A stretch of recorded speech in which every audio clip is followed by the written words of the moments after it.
Welcome to the PokeCave live Q&A, where you guys ask me all of your Pokemon cards related questions, buying, selling, investing, and so much more. Hope you guys are having an awesome morning, afternoon, or wherever you are. We're going to jump right into it with today's news. So if you guys have not heard yet, which a lot of people are talking about this, check it out. A first edition base set booster box recently auctioned off on Heritage Auctions for a record-breaking price. And when I say record-breaking, it just shattered records. So right here, I'm going to pull this up on the screen. First edition base set booster box. If you guys don't know what this is, it is essentially the first ever English release of Pokemon cards, the rarest box in existence.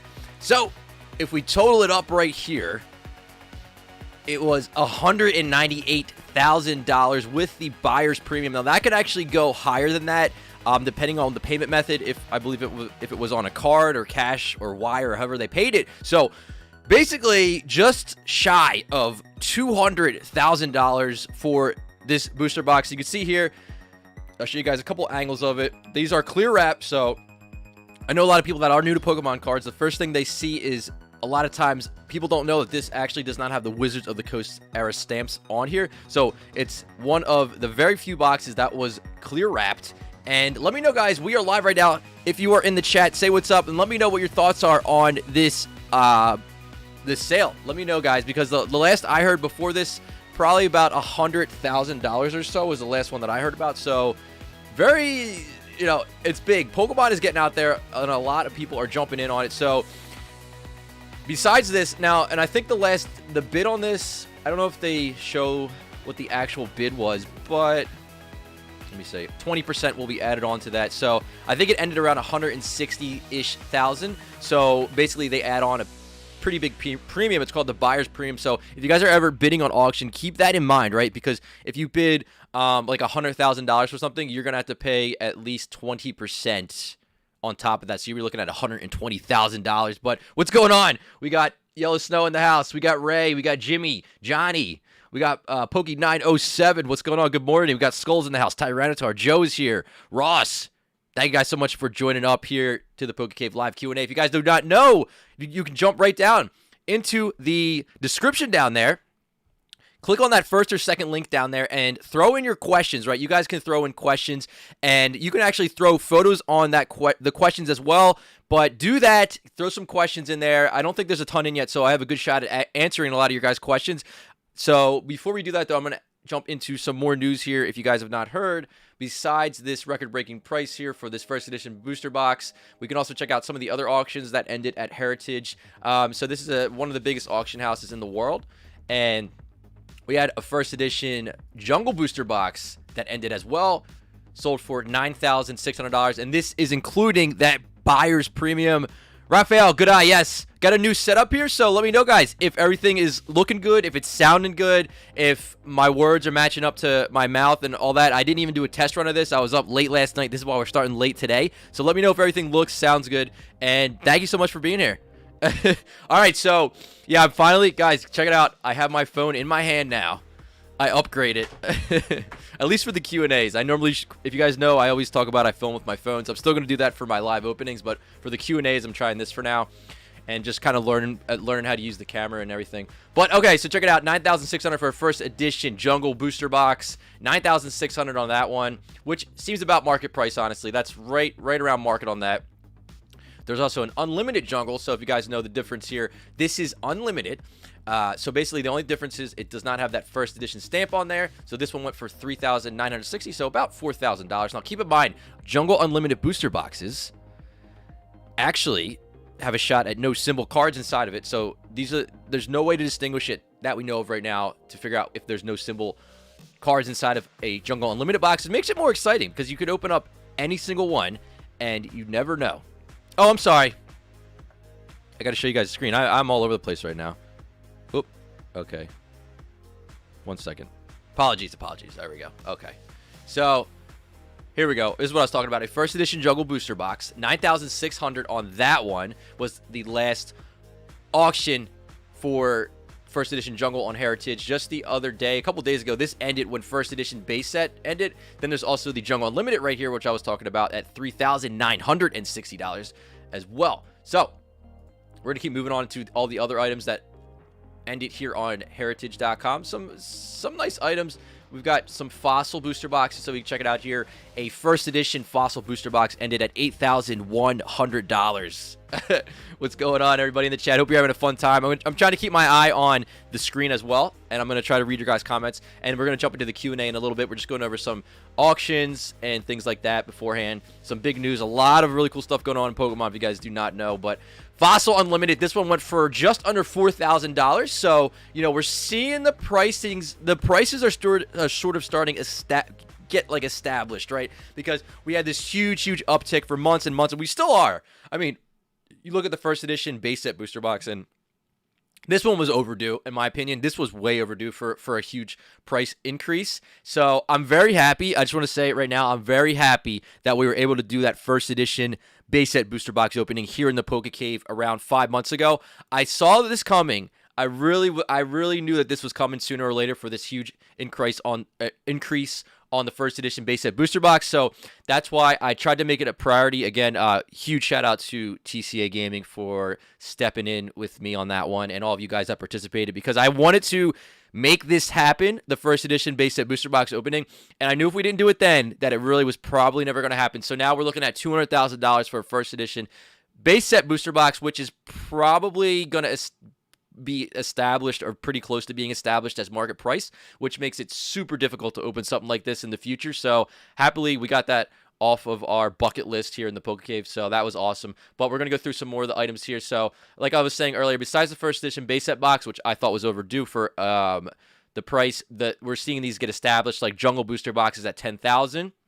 It's really funny. I was actually talking to somebody about this as well. Like at the beginning of the year, I thought that they were going to probably even out around 10,000 eventually, which it looks like they're doing. Fossil's always a little bit lower because you got to think with Fossil, there always seems to be a little bit more of these on the market for whatever reason. And, you know, Jungle is right up after first edition base, so it has a little bit of an edge there, but not by a ton. Even the Unlimited is actually getting pretty much on point with the Jungle. Then we're going into Rocket. So Rocket's another one which you're seeing a little bit more often on the market than Jungle. And really, in my opinion, I've said this a bunch of times before, but in my opinion, I think Rocket, Fossil, and Jungle are all basically should be pretty much even on pricing, but the only difference on that is going to be like the market availability. So I really see these as like $10,000 boxes each. So this one sold for $8,400, which, you know, right around there as well. Then we didn't have an Unlimited Rocket, but we did have some gym boxes. We had first edition Gym Heroes. So check it out. If you guys don't know, first edition Gym Heroes, there are 2 gym boxes that exist. This is Gym Heroes, the more kind of like lighter, more, you know, not as like dark and menacing as the other box Gym Challenge, but this one sold for $9,000 in first edition, which seems about market on that one as well. Everything on here really went for about market, in my opinion. Now this one went for $5,000 for Unlimited. I haven't been tracking these, but I know gym boxes are definitely tougher to find than a lot of those earlier boxes, like the you know, the Fossil and Jungle, because this is when Pokemon started to kind of slope downwards in terms of like the actual, you know, like people hyped up and kids hyped up. It was starting to like, it was on a more of like starting to go in a downtrend. So you know, therefore there's less of these out there that exist. So Gym Challenge. So this is the other gym box. This one went for $11,100. If you guys are just joining up right now, we're just going over the Heritage auctions that ended, I believe it was a few days ago, and the big hitter here was the first edition base set booster box, which went for a whopping just under $200,000, including the buyer's premium on there. Some of the other things, of course, the first edition Gym Challenge, which $11,000. That is also about market on that one, in my opinion. That one, you're getting the Charizard, you're getting bigger tier Pokemon. It's more of the dark, menacing type of gym leaders as opposed to like the Gym Heroes, you know, the Brock, the Misty, Lighthearted, you know, Erica's. Even Lieutenant Surge made it. You know, he's a good dude. He's a good dude. All right. So check it out. We're going to keep moving. And then we had some more big hitters. First edition Genesis, which is another box that for many years was very, very, very affordable. And that was another one that I always had thought in my head, like, wow. And I've spoke to people about this many times. This is literally the rookies of Gen 2 Pokemon. It's first edition Genesis. Sure, there's no shining cards in it. But I mean, the holos are heavy hitters. The card artworks are amazing. So this one went for just shy of $23,000, which another one that I think is just about market value. Now this one's actually a pretty good looking Genesis box. For whatever reason, a lot of Genesis booster boxes came out of the factory not in the best shape. You know, like the wrap was loose on a lot of them. You'll notice that a lot of times with Genesis. So yeah, that's Genesis, 23,000-ish. Let's see what else we have on here, though.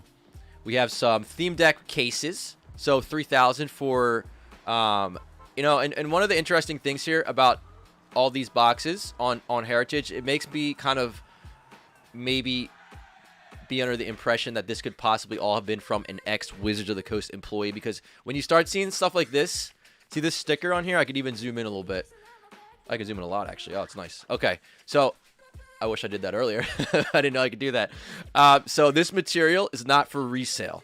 So these stickers most likely were for items that Wizards of the Coast employees kind of use their points towards. You know, they had like a point system back in the day. I don't know if they still have it, but they could redeem points for types of products, and they would put stickers on a lot of them that says it's not for resale. You know, you got this however you got it, and it's, you know, it's not for resale. Obviously you can resell it. It's just a little sticker, and there's no legal like sort of ramifications with that.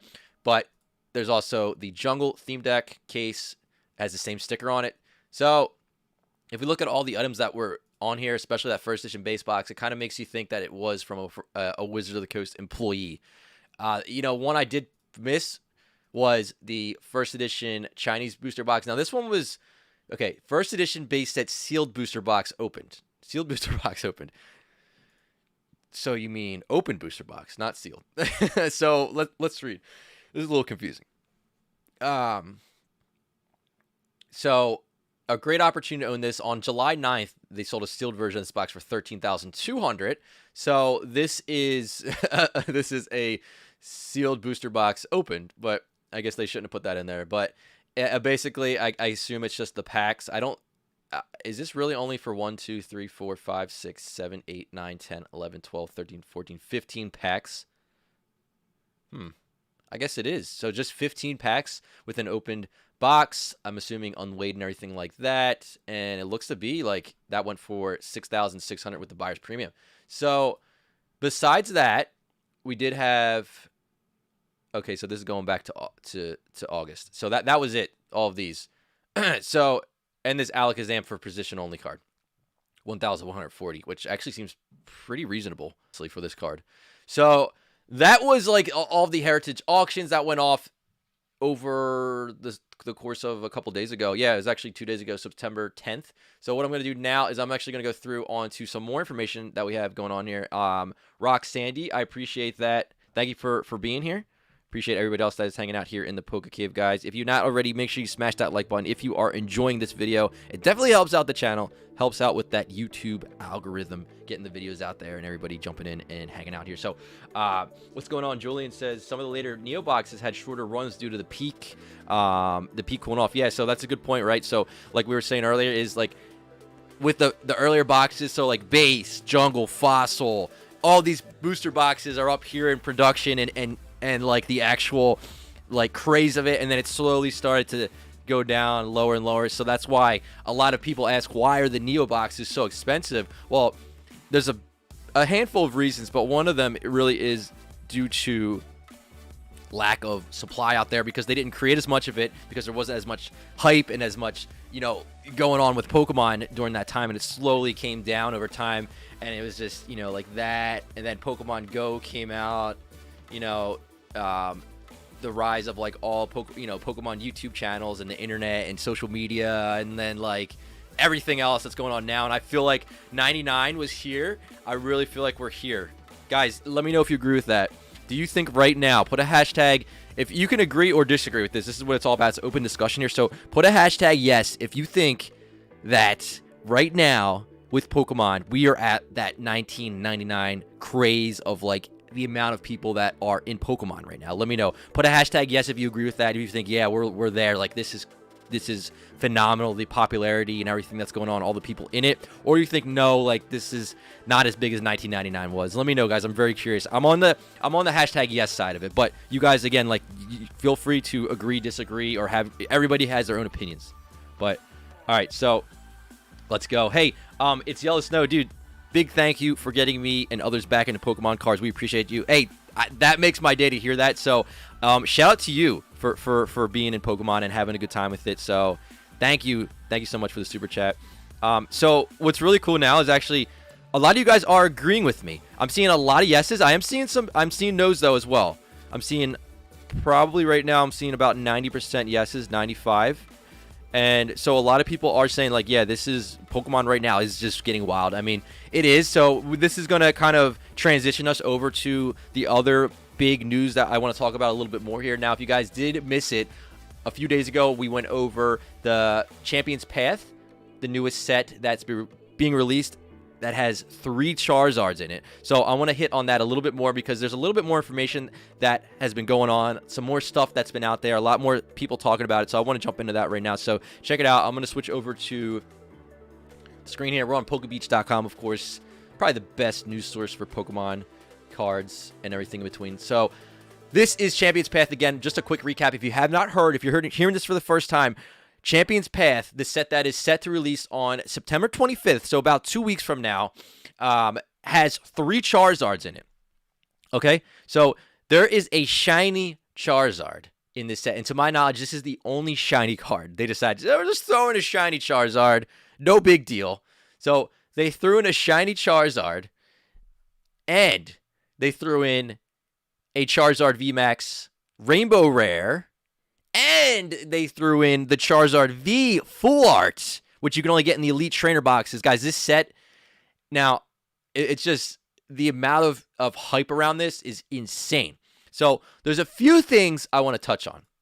First of all, the pull rates. Since this is such a small set, it's a 3.5 set. If you guys don't know what that means, it basically means it's just like an in-between set. So it's just kind of like a mashup of all these different things, and you cannot get these in booster box form. You can only grab like pin boxes and certain things like that to kind of open these packs and get these packs, which is interesting because, you know, it drives the price up automatically because you have to buy a pin box. Let's say the pin box is like $15, $20, $30, $40, sometimes $50 for these collection boxes.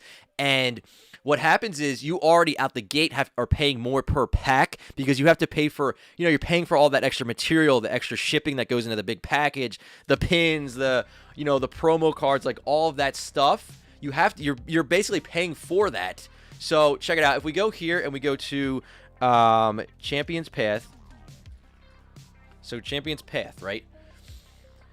So here we have Champion's Path, and the big hitter that you're seeing, of course, is the Elite Trainer boxes, because that has the Charizard inside of it, the Charizard Full Art V, the English version, of course, you're going to be getting. So that right there is huge for this. Now, besides that, like I was mentioning earlier, Champion's Path, so here's some of the pin boxes here, so I can pull this up.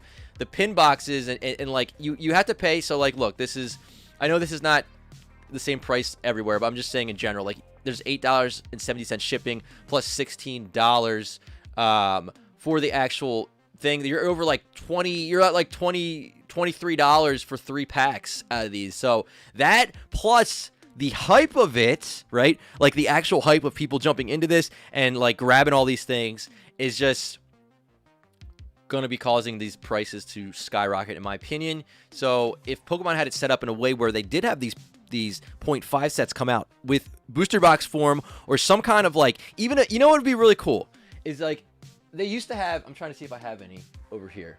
I have something somewhere. This. Okay. So check this out.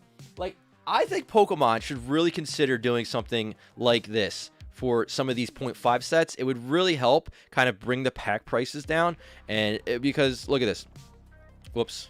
I'm using my new setup here. Here we go. Okay. So check it out. Like, this right here is from the Topps Pokemon cards. If I can get that in focus. I'm trying to get used to this new camera. All right. So, like, this is basically a mini booster box. So, say there's like 12 packs and something like this. This one doesn't actually have 12 packs. It only has 6. But like if they did a mini booster box and they had something like this where it was like 12 packs in a booster box, I think that would be great because you're cutting down on the shipping costs on this kind of stuff. You can get it for cheaper. There's more packs in the box. You don't like, I feel like there's a lot of waste with it because, most people, they're just ripping open the giant pin box and they're just grabbing the 3 packs out of it, and then all that goes to waste. And I really think Pokemon should consider it, even if they don't want to do like full booster boxes. I really think something like this would be really good. So Pokemon, if you're watching, if you're listening, this would be my kind of like suggestion to you guys is when you do these, like I know you have the elite trainer boxes and everything like that, but just like purely for packs, like just put 12 packs in here so it keeps the price down and keeps the shipping cost down because it's a small box. And on top of that, we don't have to pay for all the extra like pins. Like, by the time when we start doing Champions Path openings, we're gonna have like mountains of pins. I mean, the pins are cool for a couple of them, but I don't need like mountains of pins and all these things if I just want to open up a like 36 packs of Champions Path. So going back to the screen here, I want to tell you guys a little bit more about some of this stuff that we're talking about here. And actually, something else happened. So something with Champions Path I really want to hit on right now is that I've been getting, DMs and stuff on Instagram. And if I haven't got back to you on Instagram, by the way, my apologies. It's been really crazy trying to keep up with messages and things like that there. But I've been getting DMs from some people on Instagram, and some people were saying, literally, right when we heard the leak about this, over in Denmark, they've got Champions Paths on the shelves, like in English. Like if you're in Denmark, let me know. Put a hashtag me in the chat right now if you're seeing Champions Path, because from what I've been told here is that it's in big box stores too, like our Walmarts, our Targets of over there. So I'm actually, the cool thing is right now that I can actually use my phone for once and actually go through something right here that was going on. So like, shout out Apex Pokemon 96 on Instagram, aka Nick, told me they were the first person to tell me here that they have that. And you're seeing like right now, there's some people that actually threw up some videos on YouTube.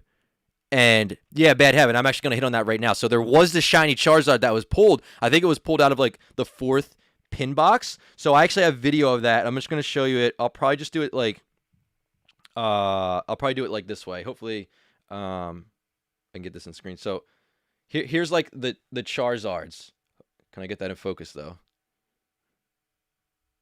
Here you go. Okay. So this person actually pulled, I believe, 2. Check it out. That's a shiny Charizard V. And they have it on store shelves.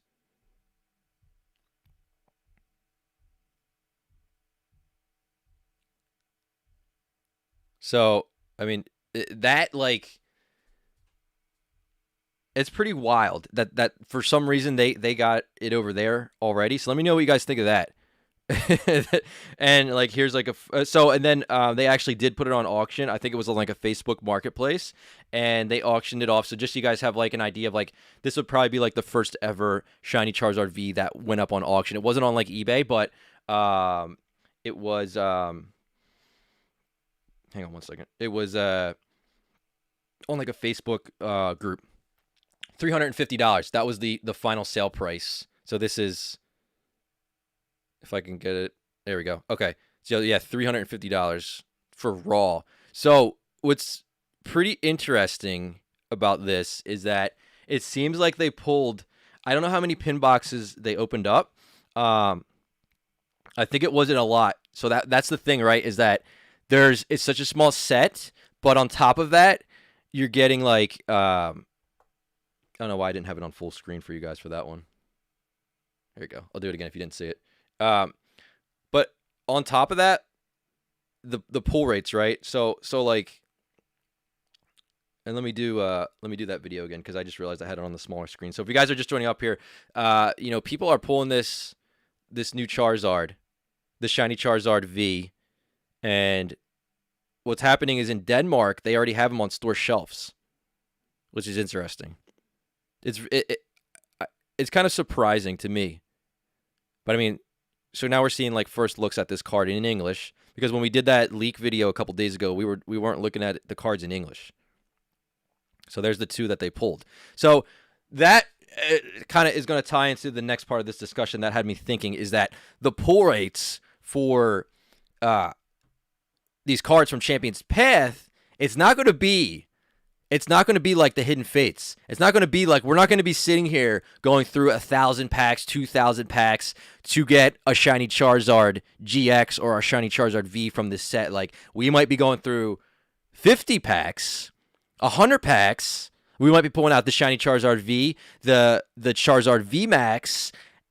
You know, you might be pulling both of them out. You might be pulling multiples of each of those out. So keep that in mind, right, when you guys are thinking about, like, I know a lot of people are thinking about, like, the investment part of it and all that stuff, but really think that Pokemon is not in it for the investors. They're not in it for, you know, the old school, like, super old school stuff, like the vintage stuff. Like, yeah, they'll do, like, throwbacks to old school stuff, but they're not, you know, catering to that type of market right now. So what's happening is they're seeing, like, oh my gosh, like, our sales for Hidden Fates is crazy. We got to do something like that again. So literally, you got to think that marketing and all their everything over there at Pokemon, they sat there and they said, we just need to put a shiny Charizard into the set. Like, that is what we need to sell this set.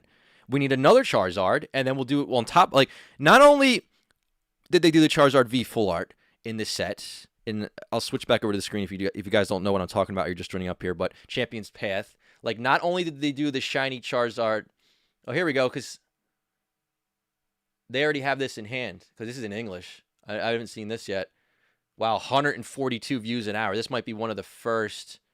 So this is some people already getting the product in and listing it. So this is that actual promo card in English. I haven't seen this yet. So this is like a first look here for at least me. I don't know about you guys, but the Charizard V full art in English. So you're getting that.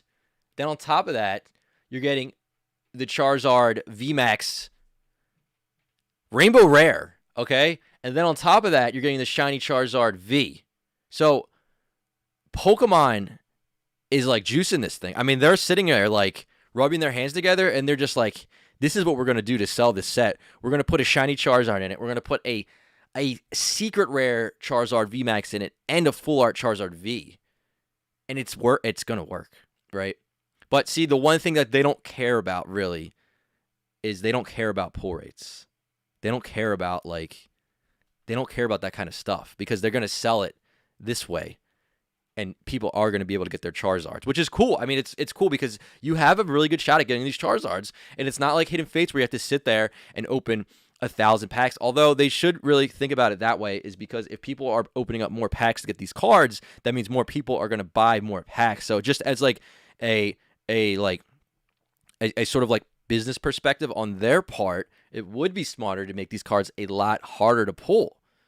But they're not worried about that. They just want to throw it. They just want to throw the Charizards in there right now. So that's what we're going to see. I'm pretty sure what we're going to see is these are going to be way easier to pull. Okay, so keep that in mind. We're not going to be seeing, like, the shiny Charizard, GX where you had to open 1,000 packs, 2,000 packs. Some people told me. I think somebody told me 3,000 packs they had to open up. Oh, you got some patience, my friend. Whoever that was that told me that one. Even 2,000 is crazy. So, if Pokemon, another suggestion, if Pokemon is watch, or if anybody at Pokemon is listening to this, another suggestion I would have is another rarity tier. I would have something where it is like the shiny Charizard GX, where your rarity tier, just do another rarity tier that's even more of a difficult card to pull. Like, if you look at Yu-Gi-Oh, if you look at, shout out to like Yu-Gi-Oh cards, because they're doing a handful of things that I wish Pokemon would do. First of all, the first edition stamp. If you guys collect Yu-Gi-Oh, you know that they do first print runs of Yu-Gi-Oh. So you could get a Yu-Gi-Oh first edition booster box, and then they have the Starlights in the sets where you literally have to open a case of booster boxes. And I think Yu-Gi-Oh cases of booster boxes are actually in 12 in a case, not Pokemon. You guys know Pokemon booster box comes 6 in a case. I'm saying Yu-Gi-Oh 12 booster boxes. Correct me if I'm wrong, but to pull a Starlight is literally like 1, maybe 2 if you're incredibly lucky out of a case. Like that type of rarity in Pokemon would go a long way. If they did that for the shiny Charizard, you know, if they said, hey, let's have another rarity tier of like, you know, like one up from a secret rare, like a whatever they want to call it. Whatever they want to call it, and just have that shiny Charizard in that rarity tier. Do the 3 starters. Shiny Charizard, do Blastoise, do Venusaur. 3 like incredibly rare cards that you might have to open a case of booster boxes to pull one of them. I think would be great. And of course the first edition stamp, but they're not going to do that. I mean, they could, but I just don't see that happening. So that would be cool for Pokemon, I think. What do you guys think? Whoa, really? Sometimes it's 1 per 2 cases. See, I saw shout out Ruxin34 if you guys aren't subscribed to Ruxin on YouTube. I saw him pull 2 out of a case. So I know it can be, I guess you can get 0 out of case, but I thought 1 was the like guaranteed, but up to 2, I believe. So he pulled 2 out of 1. But yeah, I think it would be cool. That's just my like kind of things that I've been seeing from collecting and stuff like this, is that really just the takeaway from this is for Champions Path, I really think they should have, or all of the 0.5 sets, they should have like a box like this or something where it's like 12 booster packs in the box, right? Throw like a promo card in there if you want, just to have something else in it. But like we don't need all the extra stuff because we want to open up packs and we don't have to go through opening up like, you know, like 50 pin collection boxes and getting a pile of pins and all this stuff, like to drive the price of the packs up and the shipping to get it over to you because it's a big package. Like just a 12 booster box, mini booster box. Like just call it a mini booster box. Another cool thing that they did, which would be like a higher tier of rarity. So if they did something like, you know, a 1 in a case of booster boxes type of rarity, that would go a long way for Pokemon. And then of course the third thing, which I don't see it really, I think we have a good shot at the other 2 things.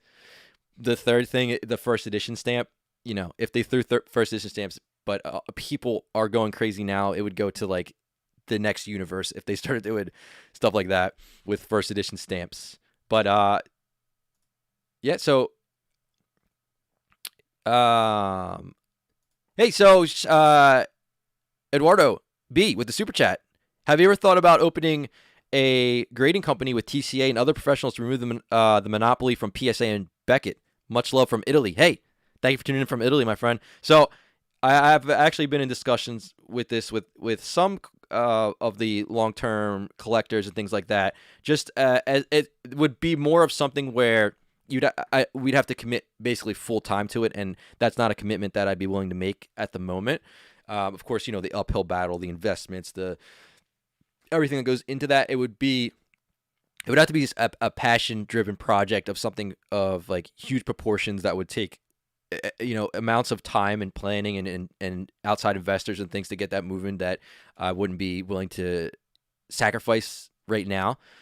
But you know, it's been discussed by a lot of people that have been collecting a long time, and it's something that would be pretty cool because if you guys look at WATA, I mean, if you guys know Graded Video Games, like I'll pull up on the screen right now.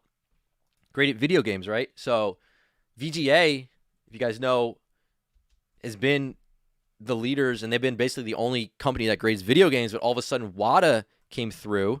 If you guys know WATA Games, this is a grading company that was established by people that were passionate for video games, and they've been in collecting for many years. So the guys that run this thing are some of the most known collectors in video game collecting, and they created their own company, and it's been very successful. They teamed with Heritage Auctions. They've had, you know, the outside investors. Heritage Auctions owns a large chunk of this company too. The company that we were just looking at that first edition base set booster box. So this is they took the things from grading that they liked, things that they didn't like, what they've learned over the years, and then they created their company WATA Games. So you can see some things they did is they grade the actual like plastic on the outside of the boxes, you know, like the seals. They grade games actually loose. So they'll do like, you know, like loose carts. They'll do games that are not like complete in box games. They'll do things like that. They have separate rating system. They have like, you know, they change like the actual designs of the things. They try to put more transparency into the grading process. So something like that. Of course, like if somebody came along for Pokemon cards or trading cards or something like that to try to establish a company like that, you'd basically just want to look through all the things that PSA does, that Beckett does, and see like the things that they can improve on and do that right out the gate to try to gain traction in that way and try to kind of build it up that way, right? So of course it would be a huge massive undertaking and you know everything like that. So nothing at the moment, but I wouldn't be surprised if a couple people do get together and attempt to do that. But it's a cool idea. But yeah, WOTC games, that's like the prime example at that somebody did that. Or you know, that a couple people got together and did that. So yeah. But it's crazy. There's craziness out there in the Pokemon world. In the wild Pokemon world. Hey, Masenko, thank you so much for the super chat as well. You convinced me to buy 5 Champions Path ETBs. Thank you, Dad. Hey, that's awesome to hear, dude. They're good value. I just think like if you guys like, I'll jump into this really quickly here. Is the ETBs like Champions Path ETBs right now? If you could get them at retail, I really think they're a good buy. I mean, think about it. Let me see if we can see the contents of an ETB here, and I'll show you what I'm talking about. So this one you could probably see, and I'm talking market price. I'm not talking like, well, I you know, even at the upped price, it could even be worth it. But like, just all right, this is a little blurry, but this will work for now. And I'm in the way. Okay. All right, so like you get 1, 2, 3, 4, 5. You get 10 packs of Champions Path. You get the Charizard V full art. So that alone, that card, I feel like that card alone is worth the price of the ETB at retail. Retail price of the ETB. What is retail on this, guys? Like $35, something like that. If you can get pre-orders, because I've seen GameStop taking pre-orders on them. I've seen, you know, they come, the pre-orders come up and they go. You know, whatever the retail price is, if it's 40 or 50. I haven't really kept track of like ETB prices. I could be way off on that 35, by the way. That might be actually the that might be for something else. But whatever the market price is, I just feel like that Charizard alone is probably worth it. Then you get the 10 packs. You get the sleeves. I mean, these sleeves with the VMAX Charizard on it, people are going to want these sleeves. Like, I want these sleeves. Like, I would buy these separately if I didn't have... Okay, 50. Apologies. So $50 is the retail price on these. So that's how much I know, right? I don't even keep track of the retail price on Elite Trainer boxes. So $50, I mean, you really got to think that Charizard's got to be worth a decent chunk of change. I mean, I know there's going to be a lot of them out there, but the thing is you have to crack the ETBs to get the Charizard out of there, even though it is guaranteed. Then the 10 packs, obviously, those are going to be, you know, just everything you get in there at retail, I think is a steal at retail. That's what I think anyway. No ETB costs. Okay, yeah. Unless it's on sale. You're right. Okay. So check it out.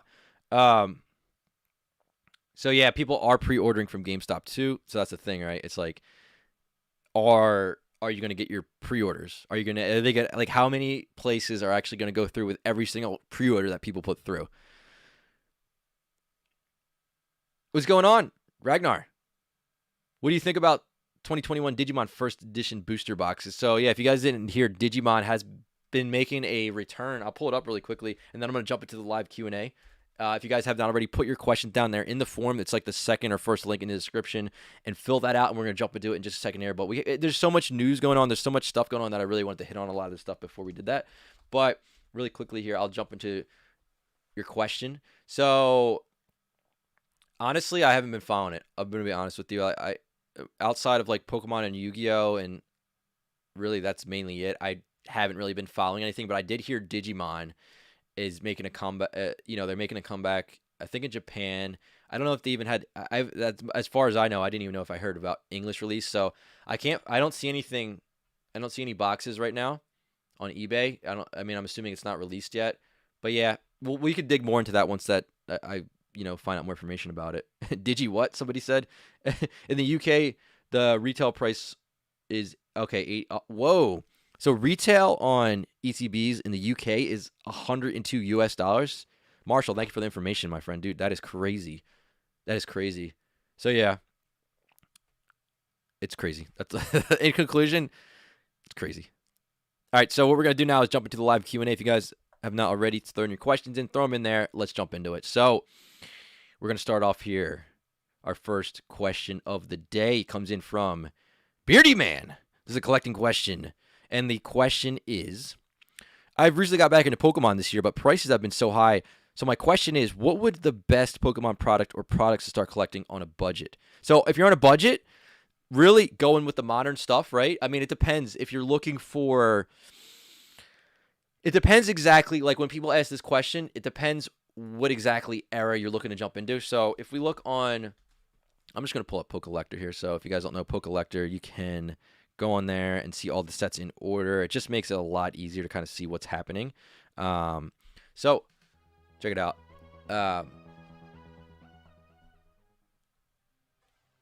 We go through here, right? And we could see some of the stuff. I mean, they don't have Champion's Path on here yet, but I would say right off the bat, Champion's Path. If you just got back into Pokemon, like, Champion's Path is an awesome set. Darkness Ablaze. Like, it's really just comes down to your personal preference on a lot of these things. I can name off the most popular sets, the sets that a lot of people have invested either their time or money or both into. So, like, Darkness Ablaze, Champion's Path is going to be there. Like, if you could go and find Champion's Path at retail, buy that if you want something fun, a really cool set. You know, Hidden Fates is a big one. Cosmic Eclipse. Like, I could go on. The list goes on, right? Unbroken Bonds, Team Up. Like, these are just some of my favorite modern sets. Shining Legends, Evolutions, Generations, you know, Flash Fire, Phantom Forces. I mean, there's so many good sets in modern nowadays that it's really like, you're kind of like the balls in your court with what you would want to do. So hopefully that helped you a bit, but if you have more specifics, just let me know. You can always throw another question in. All right, so check it out. We're going to move on to our next question here. Oh, I'm a little off here on the form. Give me 1 second. So, all right.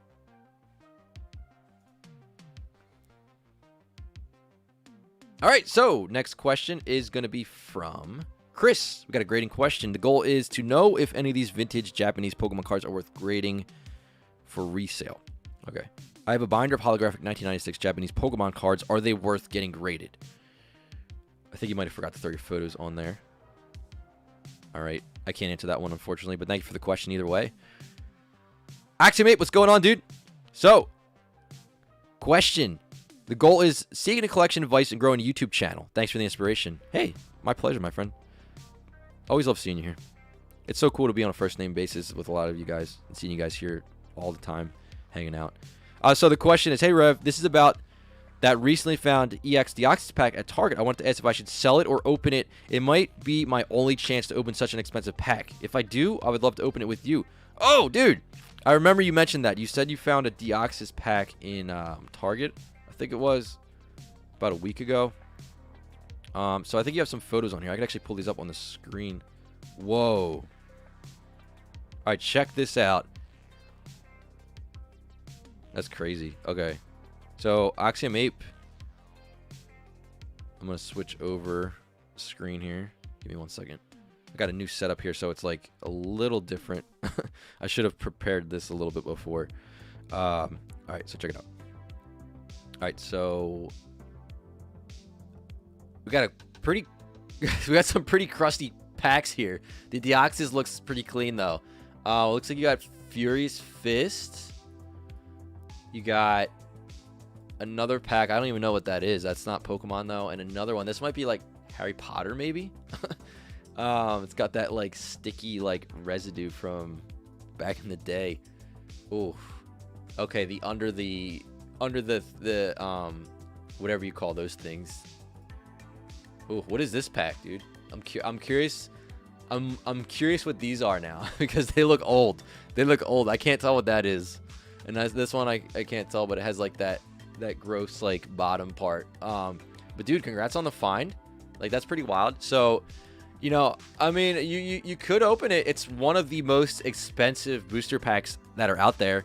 So, you know, as far as like opening it or not, it's really just going to be like that gamble, right? So if you want to open it up, go for it. Maybe pull the gold star. You never know. So I tell you one thing. These are like Deoxys and EX era packs are really, really difficult for people to weigh. So you do, I mean, obviously if it was under the store, shelf, it probably wasn't ever touched. So, for an unweighed pack, it could be worth it, but you just have to think of the money aspect of it too. So, like, if you could sell that pack for, I don't even know, like, we could pull up eBay right now and see, like, just to get an idea of what these are going for.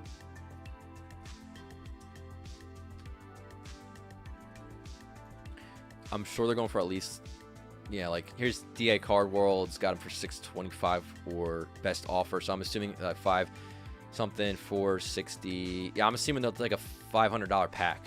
So $500 pack, if it's worth the gamble to you, by all means.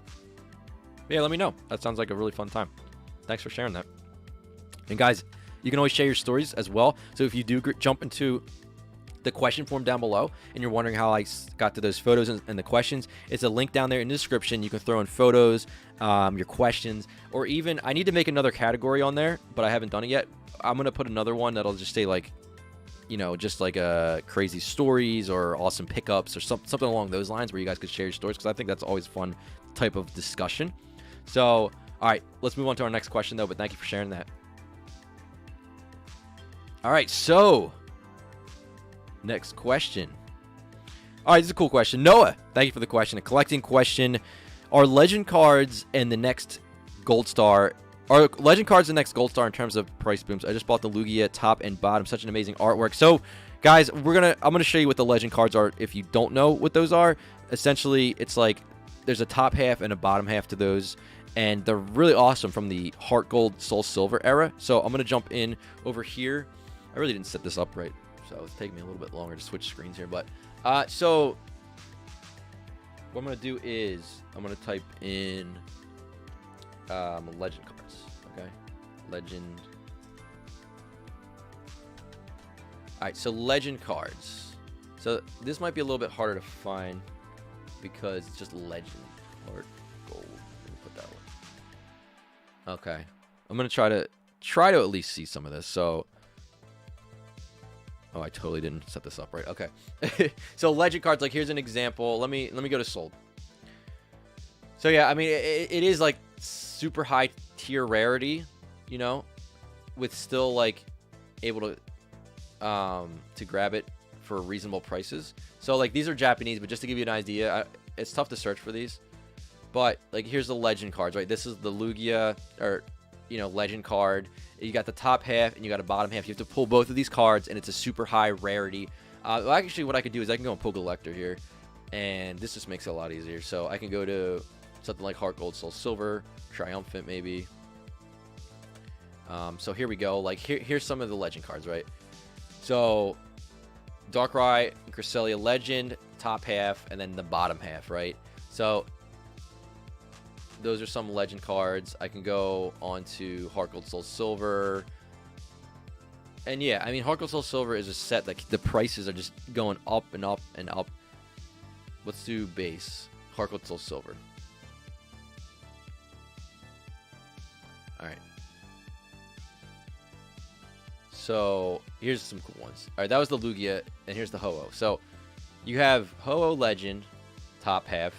Then you have the bottom half. Then we have Lugia, top half and bottom half. And these are just an example if you guys don't know what legend cards are. Super high, like, rarity. It's not the secret rare, I don't believe. But, like, the Alphalithograph is the secret rares in these sets. So, but in terms of, like, the pull rates on these, they're definitely a lot harder to pull than the prime cards. Prime cards are definitely a lot easier to pull. But the legend cards, I think I maybe pull, like, 1 or 2 a box, from what I recall. So they're super difficult to pull. They're super, awesome artworks. The artworks on them are outstanding. And I actually think that there were 2 artists on each of these cards, if I recall correctly. So like 2 artists worked on the actual legend cards, like for each legend card, which is pretty wild.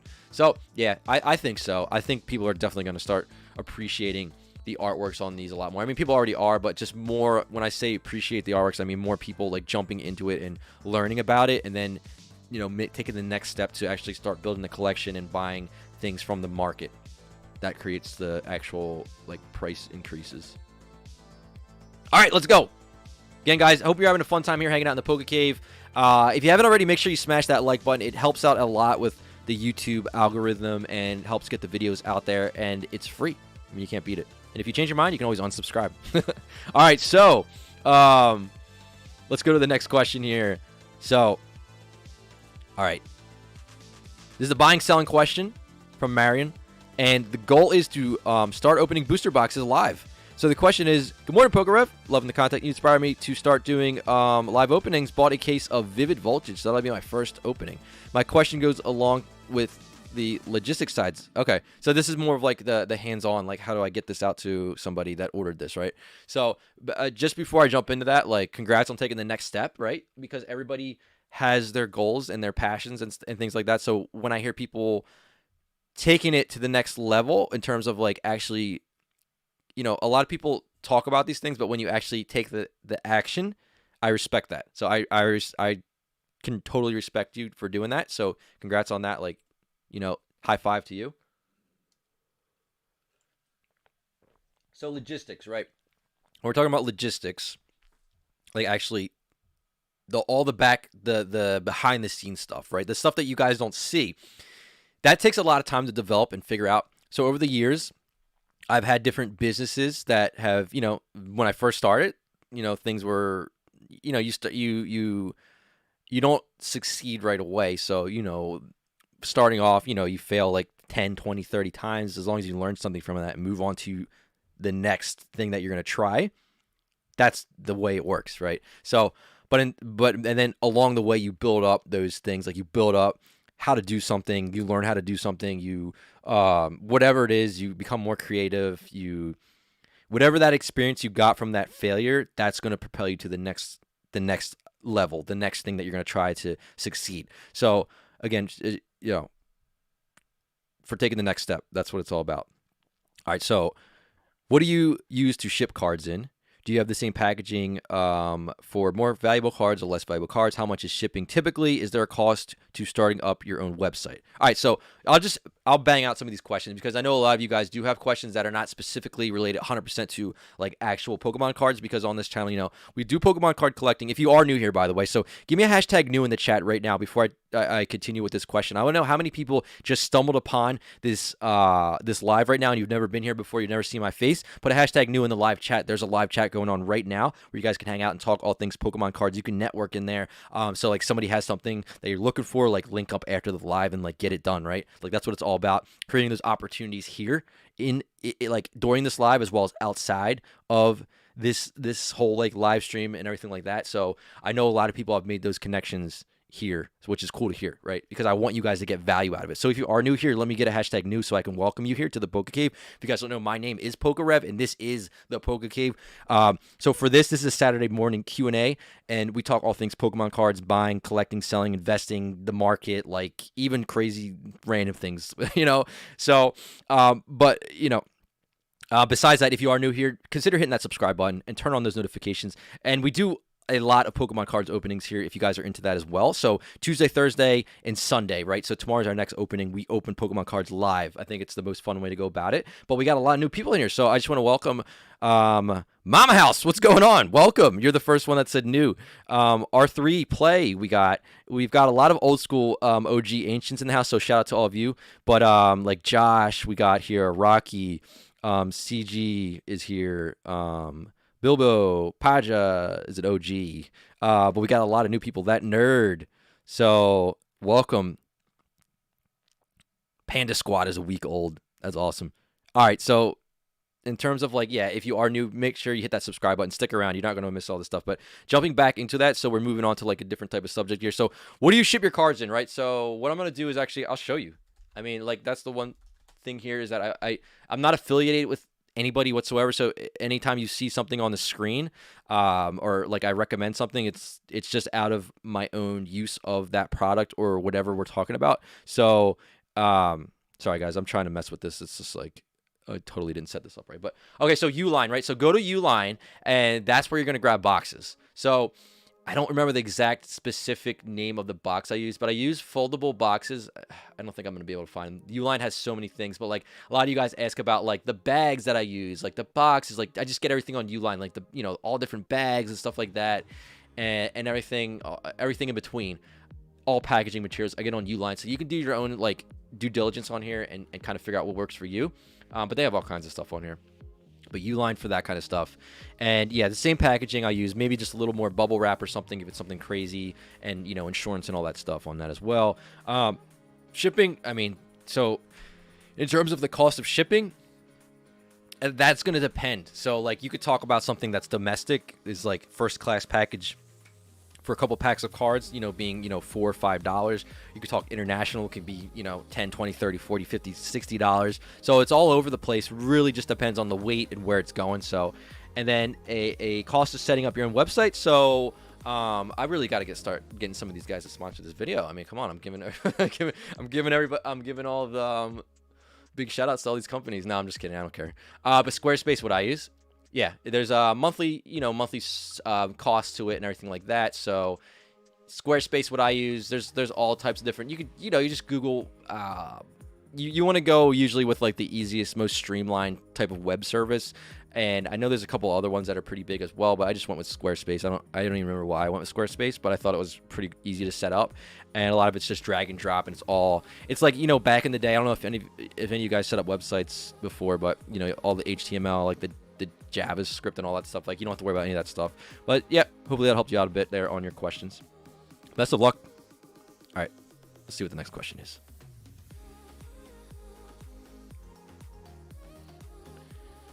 All right, so all right, let's see what we got here. All right, I think this might. All right, so Jafet has a grading question. The goal is to recollect all that I missed out on. That's a good goal. I mean, just to recollect if you missed things, whether that was like when you used to collect and you like didn't get to pull it as a kid or whatever it is. But the question is, hey, PokeRev, for a backstory, my brother and I were collectors when we were young. But because of Hurricane Ike, we lost it all. This year we started collecting once again and are loving the process. My question is, would you recommend grading these cards that were managed to be saved after the hurricane? They are water damaged badly, and I'm not sure if PSA or Beckett would grade them. Thank you for looking over my question, and I appreciate all that you do. Hey, I'm sorry to hear about that, but you know what? You know, something like that, you can always rebuild, right? So that's the thing with it, is that you're going for it and rebuilding. But in terms of like water damage, I'm kind of scared to see how. Basically, once they're water damaged, you're probably gonna have it. Yeah. Okay. So yeah, once this happens, when something like this happens, right? It's pretty much there's pretty much no point of sending them in. Unfortunately, I'm not even sure honestly if they would grade it. I don't think they would. I mean, maybe they would. I don't know. What do you guys see? That's something I've never actually experienced. Hey, thank you so much, Barry. Thanks. We just hit 45. I appreciate it. So yeah, so like water damage, if anybody has experience sending water damaged cards to PSA or Beckett, let me know in the live chat right now, and I'll jump in there and check it out. But I don't know now that I think about it. Like, would they just give it like a PSA 1 or something, or 2? Or would they just, since it's water damaged, would they just not even touch it? Like, that's a good question. I actually don't have the answer to that one. But you got a lot of cool cards, but unfortunately they were in a flood or in the hurricane. But either way, just having them still is awesome. You know, they survived it, right? And you still have the cards, so that's like you have the you still have them. All right. If anybody does have information on that, let me know. Like I said, I'm actually not totally sure with that one. I wish I had a better answer for you. All right, so we're gonna move on to our next question here. This question from Joe. It's a grading question.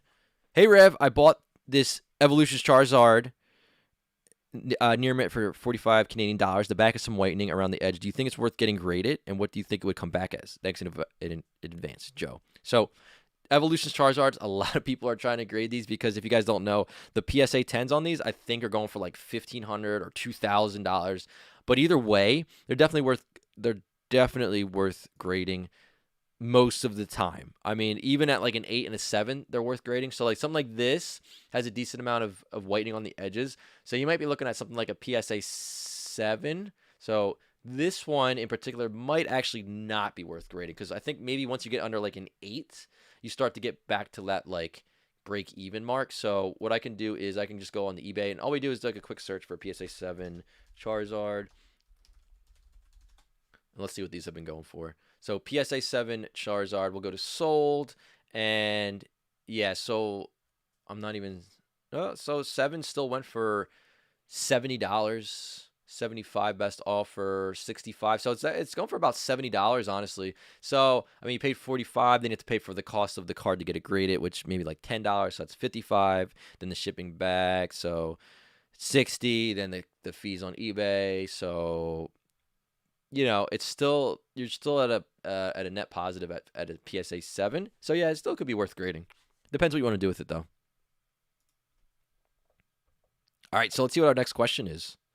And again, guys, if you don't know, down below in the description, you can throw your questions in. I'm going to get to as many as I can today. Usually I don't hit them all, but the earlier you get your question in, the better chance you have of getting it answered. So, Julian, what's going on? Buying and selling question. The goal is to grow my personal collection to pass on to my kids in the future. Hey, that is awesome, dude. That's what it's all about. All right, so Julian. Question is, a lot of us who got back into the hobby who might have found our old collection and sent cards to get graded and sell them to build income, and I'm wondering what path should I go next.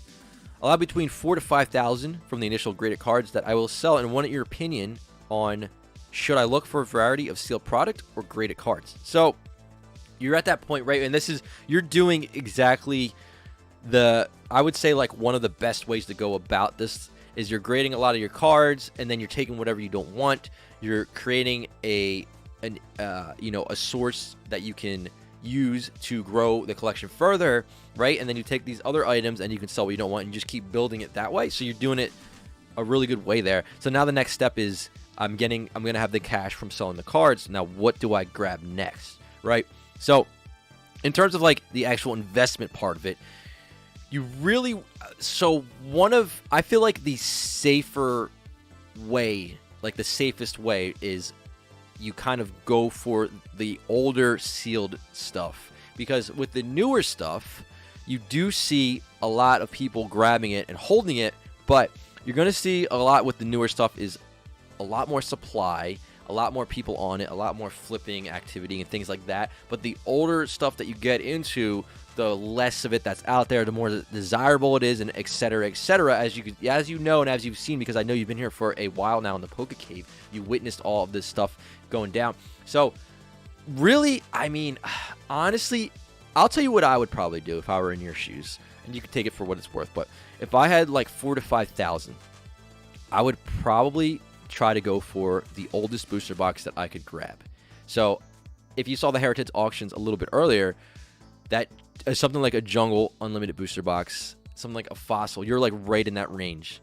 That is probably what I would do personally. I would go as old as possible, and in terms of like the sealed product, I would get to the booster boxes. I wouldn't really go for like the loose packs and stuff like that. They're tough because what happens is when you have loose packs, you're worried about like a lot of different issues, where you got them from, if they're possibly resealed, if they're weighed. Like you have all these things that are working against you, as where if you get the booster box, it's like you're going right for the bigger, like safer, more desirable option there. So even though it's like, yeah, you would have just one single item, you're getting a top tier item. So I would do that. So like even if we go on Heritage auctions again really quickly here, I could pull it up, and if you did miss it, I think you were here, but for anybody else that did miss it, Heritage auctions had a bunch of big hitter boxes that ended just a couple days ago, and some of this was and even if you can get it for about 4,000, which some of these did go for. So what I can do here is I can switch back over here to whoops, there we go. Okay, so like this one went for just shy of $4,000. Basically a pre-mint Jungle Unlimited booster box, and you're gonna see the Unlimiteds, because what happened was this booster box of Jungle Unlimited is going for 4,000. If you guys were here collecting in the beginning of the year, 4,000 is what the first edition booster boxes were going for. So you're going to see the growth on this stuff. It's going to follow, right? Because like this booster box probably in the beginning of the year, if I had to guess, was maybe like $2,000. So it's doubled to 4,000, and it's going to keep going in line with the first edition. So like a first edition booster box of Jungle, say it goes for like 15,000, that's going to cause this one to rise as well all around, because it's like, a lot of things. What's really interesting too, I don't think I've ever hit on this before, is that first edition booster boxes and unlimited, a lot of times throughout history of when I've been collecting, at least, is the first edition booster boxes for a lot of times are double what the unlimiteds go for. So like something like a first edition booster box going for 20,000, you can maybe expect the unlimited to be 10,000. Now it's not exact, but that's what I have noticed over the years. And of course, like the first edition bases is another example that wouldn't follow in line with that. But like something like this, where you see it's pretty much, it's close. It's about 40% of that, but I've seen some go for 5,000. And then when you have a jungle first edition going for 10,000, you know, the unlimited's like 4 to 5,000, and then the first edition's like 9 to 10,000. So you're seeing that like about half of the cost for the unlimited. Now you could also do something like a fossil unlimited, right? So that one's in the $4,000 range. Even a jungle, for some reason, the Gym Heroes is going for a little bit more, like around but it is about 50%. So that's what you look at it like that. Same thing with the challenge, and I'm assuming the Genesis is probably in that range as well when you look at first to unlimited. So like I would price it out that way. So if you think like, okay, next year jungle booster boxes are going to be, first edition jungle are going to be going for 15,000, so maybe I can expect the unlimited to be going for like 7,000, right? So keep that in mind for the unlimited stuff. But that would be my personal take on it, Julian. Hopefully it helps you out a bit. I'm going to jump into the chat though.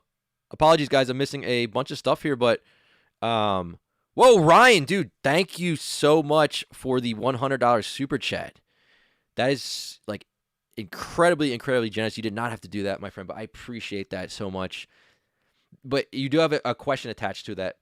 Do you have any Holo base set Mew promo cards? Holo base set Mew promo cards. So if you're looking for Mew promo cards, there's a bunch of different ones from like that era of base set.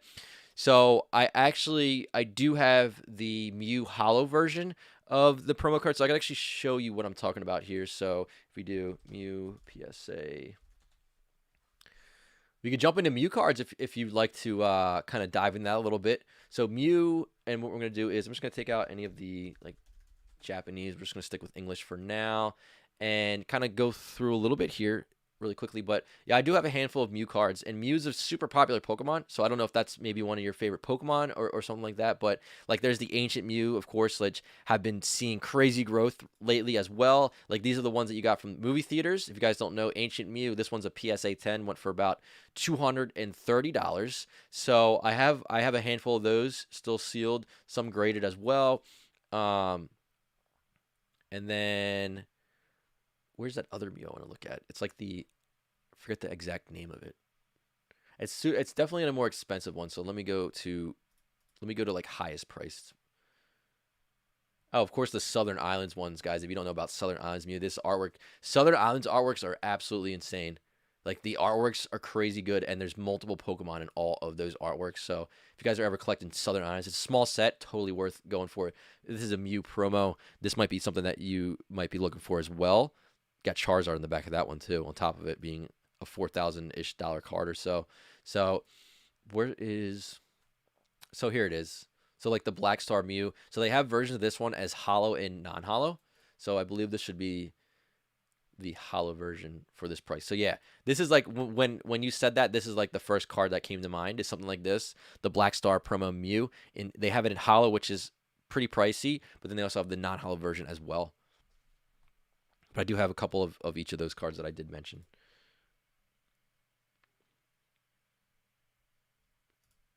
But I'm going to jump into a couple more super chats here and some of the live chat that I'm trying to catch up on. I apologize.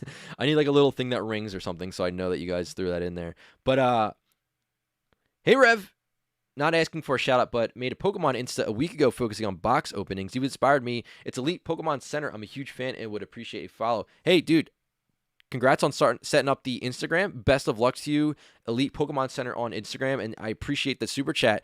Dude, good luck with it. Have fun. That's what it's all about. Like, just if you can have a fun time with it, others will as well. And I will definitely check you out. So, Mike. And also, Christopher F. Hey, thank you for the super chat, super sticker. The dancing, I can't figure out if that's a pair. I don't know what it is, like what the actual like creature is, but I appreciate that. Thank you for being here. But yeah, let's jump back into the live Q&A form.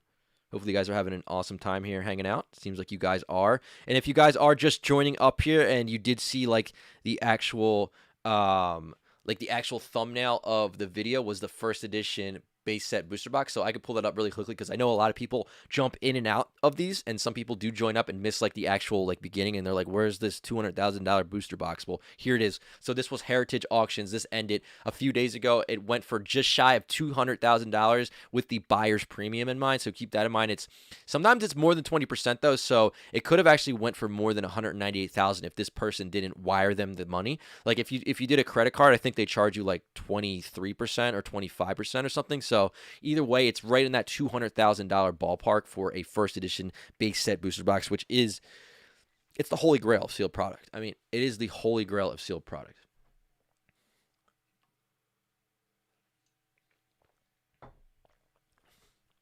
All right, so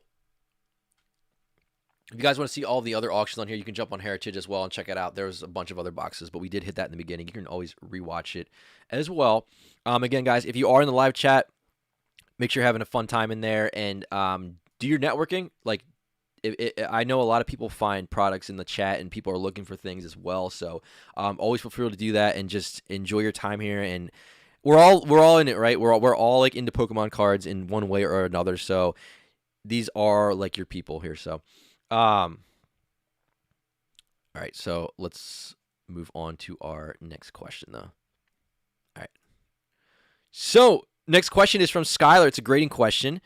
And the question is, what do you think the grade of this card will be? It looks so clean and will be my first card I'm sending to PSA. Thanks for all you do. All right, so Skylar, let's see what you have. And thank you for being here. You guys are the ones that make this discussion happen. So I'm going to pull up onto the screen right now. So check it out. We got the Houndoom from Neo Discovery in Unlimited, and that is looking really clean there. So that's definitely a card that would probably be worth grading. And we're just trying to figure out what exactly it might grade here. And I'm trying to do two things at once here. Okay. So, all right, let's see. So the back, oh, you know what? This is somebody else's card. All right, here we go. All right, we got Houndoom. Some more Houndoom. Let's see if we got a back shot. Oh, we do. Oh, this is a pretty nice looking card here, guys. Check it out. If you want to see like a mint card, this might be it. So Skylar, let's see what we have. Oh, I love this artwork. Neo Discovery Houndoom. Let's zoom in a little bit. It's looking pretty clean. The centering's looking pretty good. Not much to pick apart here. I mean, there could be like print lines or scratches on here that we're not seeing since it is a dark background. But we do have a better shot here with a nice angle. I'm not seeing anything. Still doesn't mean that there's nothing. But just looking at the front, got a 10 shot on the front. Unless there's like print lines or something. But it just based off of what I'm seeing, you got a shot at the front at a 10 on the front. That's an Narita artwork, by the way. So the back as well is looking really good. So we do have like a little bit of whitening issues though. So check it out. Like right here, I could see a little bit of whitening. See a little bit right there. I could see like a couple here. So with that being said, unless there's anything else around the edges. So what I'm just doing is I'm looking around it. And if you guys don't know what that is, what we're looking for here, it's basically we're looking to see what this card could potentially grade at something like PSA. And we're just kind of like diving into it. So it looks like most of it is just right around here. So with that being said, you're looking at probably, you could probably pull the 9 with that, I would think. Like if I didn't even put a range on it, I would say you got a shot at the 9. It might drop down to an 8, but I think you got a 9 on this one. So this Houndoom from Neo Discovery, most likely looking like a 9. So that's an awesome card to have. Great artwork. All right, we're gonna move on to our next question here. So next up, Jim. The goal is to get these cards graded. The question has been getting back into Pokemon card collecting and have a few cards I would like to get graded. What do you think of the condition of these? All right, so I'm going to pull up some of your... It looks like you have a lot of cards here, so I might just have to go through a couple of these. So one of the things here is on the live Q&As, we do have grading. Like, we can go through and look at some of your cards, or I can go through, or you guys in the chat as well. We can look at some of the cards and see what they might get graded at PSA. So I have noticed a pretty big uptick in the amount of people that have been submitting these questions. So I'm thinking about doing once in a while, having it where we don't actually go through and do the actual grading, like estimates, because sometimes they do take over the live Q&As quite a bit. So I think next week I might just like eliminate that from the form and just like do it maybe every other week, or like a couple times a month, just so we can keep the questions kind of like different, if you know what I mean. But I know a lot of people do get a lot of value to this, so I don't want to completely, you know, just get rid of it. And I enjoy doing it as well, but just like to kind of change things up a little bit once in a while. So, and I will be adding more types of things that you can add onto the form as well, probably next week. I was going to do it this week, but I totally forgot. But like some stories that you guys might have, or cool pickups and things like that as well, are always fun to discuss. But like something like this, the Charizard VMAX, what we're looking at here from Darkness Ablaze, I mean, a lot of these, like, you're basically almost like guaranteed a 9 or a 10 out of pack for these. So I wouldn't be surprised if this got the 10 on the Charizard VMAX. And then I could pull up like another one of your cards here and see what we got. So like this is like another one that a lot of people do send in. Is the Charizard from Evolutions. Like, these are big hitter cards because people want to try to get that 10. And like something like this, it's a nice card. The centering is actually pretty good on this. It could have some print lines that we're not seeing. Same kind of like the same thing as with the other ones, but the back does have a bunch of whitening. So I would say, and actually some of them are kind of like chips, like this. So you might actually get docked to an 8 on this one. I'm seeing quite a bit of like, it's not like a lot of whitening spots, but the ones that I'm seeing are pretty like kind of like chunk is being taken out of the card, if you know what I mean. So when you start seeing like not a lot of whitening, but like chunks, that's kind of like an eyesore, so they drop it usually. But you might be able to pull the 9 on that one. But Jim, best of luck with those. Let's see what else we got in here. All right, we did hit that one. So I don't know if this is actually the same question or not from the same person. I think this is somebody else, but Noah says, are Pokemon Legends cards the next gold stars? So I don't know if this was the same person from earlier or not, but either way, somebody did ask that question, and we did hit on that one a little bit earlier. If you missed that one, make sure you just jump back into it and check it out. So, and guys, I am seeing some questions here in the... All right, so we're going to keep that spam in a can, and we're just going to go like that. All right, you're in the gulag, my friend. Best of luck. But so check it out. If you guys have questions, again, throw it into the form.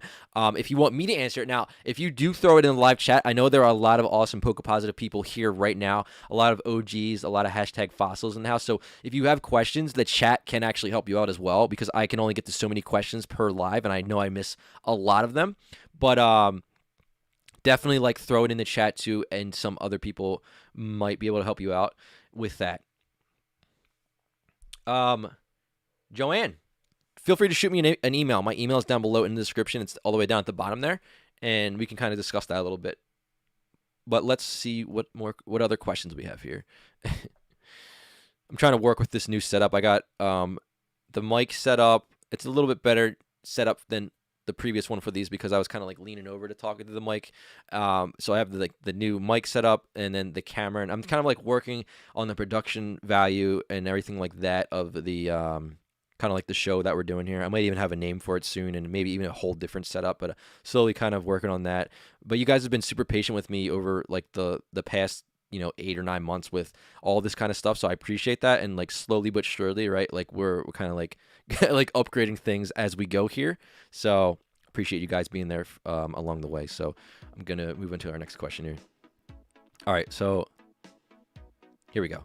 Next question from AJ. This is a collecting question. The question is, what is the best way to store cards? Binders, sleeves and boxes made for trading cards, etc. I have a collection of older cards that I want to protect as best I can. So the best way to store cards. So if you're looking at loose cards, there's a bunch of different ways you could go about it, honestly. There's no like right or wrong way. You can put them in the binder. Like you can do it in the binder, and you can put them in. If you do get a binder, give me 1 second here. If you do put them in a binder though, like do something like this. Get the Ultra Pro or something similar to the Ultra Pro binder, because when you don't want to do like a 3-ring binder or something like that, because then you're gonna you're gonna get like indents on your cards, or you can get indents on your cards. But like I don't want to show what's in this binder completely, because I'm saving it for like a special video. But I'll just give you like the first page. Okay, so like there's the first page. All right. There's so much glare, but like this is the Ultra Pro, and I even go like one step further, and I actually put them in penny sleeves as well. So like inside of this binder, I have into the actual. I gotta figure out how to use this camera. There we go. But I have like the actual like penny sleeve, and then I put it into here. So this is a good way to go about it, is the Ultra Pro, because you're not going to damage your cards. The way that they have this set up is like you can't really bend them in here. They're not going to get like the indentations. But the Ultra Pro, I have links down below to an Amazon storefront where other sellers do sell it. Just so you guys know, that's like it's an affiliate link, so there is a kickback that helps support the channel and everything. But you know, you could find them anywhere. I don't even know if those links are working anymore. I need to go through and update those. A lot of that stuff I know has sold out, but like just as like a quick like guide, if you are looking, go down there, go to that link, and I think I have other things on there like the penny sleeves. There was a link to card savers, but I would assume that one's probably completely sold out, as well as some other things that people ask for. But you could always go with the Ultra Pro binder. You could do it in a penny sleeve. You can put it in that. That's a good way to go about it. Now, another thing you can do really is, if you don't want to go for the binder and you have like a lot of cards and you just don't want to sit there putting them through the binder, you can always put them into the penny sleeve. And then of course you can do like the card saver, but like, yeah, you got to keep in mind, if you do the card savers, you got to keep in mind, if you do the card savers though, they're really expensive right now. So this isn't really a good option at the moment, but you can throw them in something like that. When these are the penny sleeves, like, these are what I use. Ultra Pro card sleeves.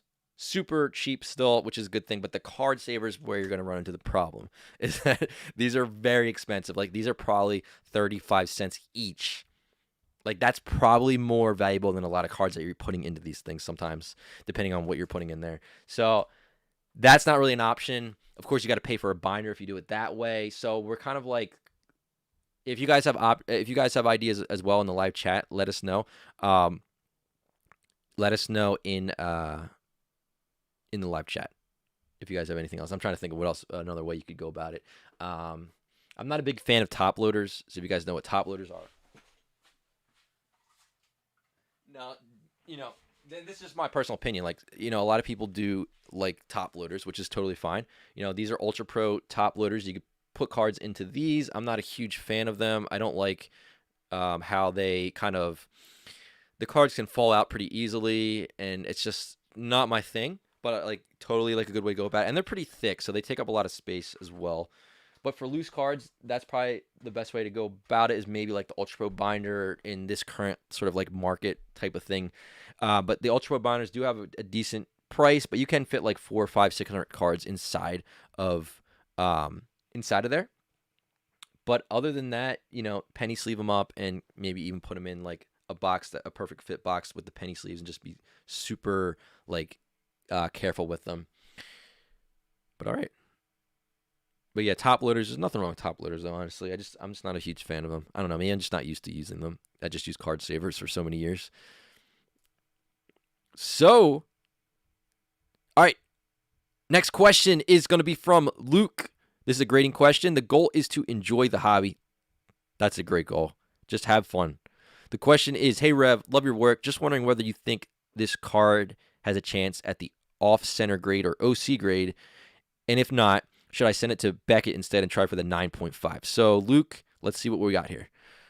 We have a couple of photos, and we're going to see, you know, will this get the off-center grade, which a lot of people are looking to get on cards because it's pretty cool, honestly, and a lot of people do enjoy that grade and everything like that, the uniqueness that comes with it. So, all right, we got a Shiny Charizard GX. The first thing you'll notice is it is off-center here. So if we look at the top, it's a lot thicker up there than on the bottom. So, you know, what's really interesting with these modern cards and the centering is that there's not really a lot of border already. Like, they kind of like eliminate the amount of border that there is naturally on these cards. I haven't really seen off-center cards from these sort of like generations very often. So I don't really think it will. I think PSA is going to want to see more than that to give it the OC for something modern. You know, it's tough to say, though. It's really like sometimes with OC, with PSA, it's like just how they're feeling that day. It's very strange. It's a very strange process with the off-center grading. Like, I feel like there's a couple extra steps that they have to take sometimes, and they're just like, they don't want to do it. That I have no, like, I have no way to back up that claim. It's just kind of like something that I've kind of thought about over the years from what I've seen anyway. So I don't think you'll get it. You might, but Beckett, you're gonna have it. So even if you do go with Beckett and try to go for a 9.5, the problem is that your centering is off so much that you might even get docked down to like an 8.5 on your, like you might even get like an 8 on centering. You probably would, honestly. So like then to get a 9.5, it would be tough because Beckett is only going to give you 0.5 higher than the lowest subgrade. So like say for example, your center, like your front of the card is a 10. Say like your corners is a 9.5. Say that your edges are a 9.5. And then your centering is an 8. Well, what's going to happen is it doesn't average it out completely. What happens is they're only going to give you 0.5 higher than the lowest grade. So it would come back, if it got a centering as an 8, it would come back an 8.5 overall. So keep that in mind. That's the one thing. Like even though you have the 10, the 9.5, the 9.5, and then the 8, you would think, okay, maybe that would average out to like a 9 or 9.5 overall. It wouldn't, unfortunately, because they only will give you 0.5 higher than the lowest. So like you're like at a ceiling from that lowest grade, if that makes sense. But I would say maybe send it to, I don't know, maybe PSA. Maybe PSA, try for the OC. You could get it and see what happens. But see, the thing is, like, with Beckett, you're going to have a problem with the centering. That'll kind of hold you back overall. Next question, though. Nathan. We had a grading question. The goal is to get my reverse hollow Gengar from Expedition that I purchased locally graded. The question is, hey, PokeRev, big fan. I recently purchased a reverse hollow Gengar from Expedition from a local card shop, and I was wondering what grade you believe it would receive. Hoping for a 7 or an 8. Thank you in advance. Hey, you got it. We'll take a look at this for sure. So let's pull this up on the screen here, and let's see exactly what we have here. So Gengar reverse from Expedition. We're going to pull this up on the big screen. So it's a little bit blurry on the front, so it's kind of difficult to see if you do have any scratches or things like that. So I can't see it, but if I had to base it off of what I'm seeing right here, I would say this is like front is like 10 potential, but of course that could be, you know, not completely accurate because there could be stuff on here that we're not looking at that we can't see. It's a little blurry. It's in the penny sleeve and everything, so it's a little tough. And it is an E-Series card reverse, so that on top of that kind of makes it a little difficult. But the back, we can see a lot better here. So, you know, whitening up here. You got a couple of specks up there, you know, a couple of chunks. You got some whitening throughout here on the sides, on down there, and a little over there. So, yeah, you're probably on point with like something like a 7. You know, depending on how the front looks, you could maybe pull out the 8. But you're spot on with your guesstimate there, 7 to 8. 7 to 8. That's, I mean, Gengar. I'm a sucker for Gengars. Gengar is my boy. All right, let's go. So, Poke Ace has a buying and selling question. The goal is to make some money. The question is, do you think base set 2 booster box I bought was a good investment? I bought it for $6,000. Should I keep it or sell it? Well, it's going to depend on a lot of factors. What I always tell people is there's no one set right time to sell a sealed old school booster box, because in my opinion, in our lifetime, I don't see it really like just like going like that. I see it like slow and steady uprise, because like when I say our lifetime, I just basically mean like throughout our lifetime, we're always going to have that nostalgia attachment to that old school stuff, right? Because that doesn't just like disappear. So you have it throughout your lifetime. So that's why I feel like there's strong like emotional and nostalgia attached to all this stuff, which, you know, that people desire that kind of stuff, right? So you don't see like people our age really like super into like, you know, not a large majority of people super into like antique sort of like, you know,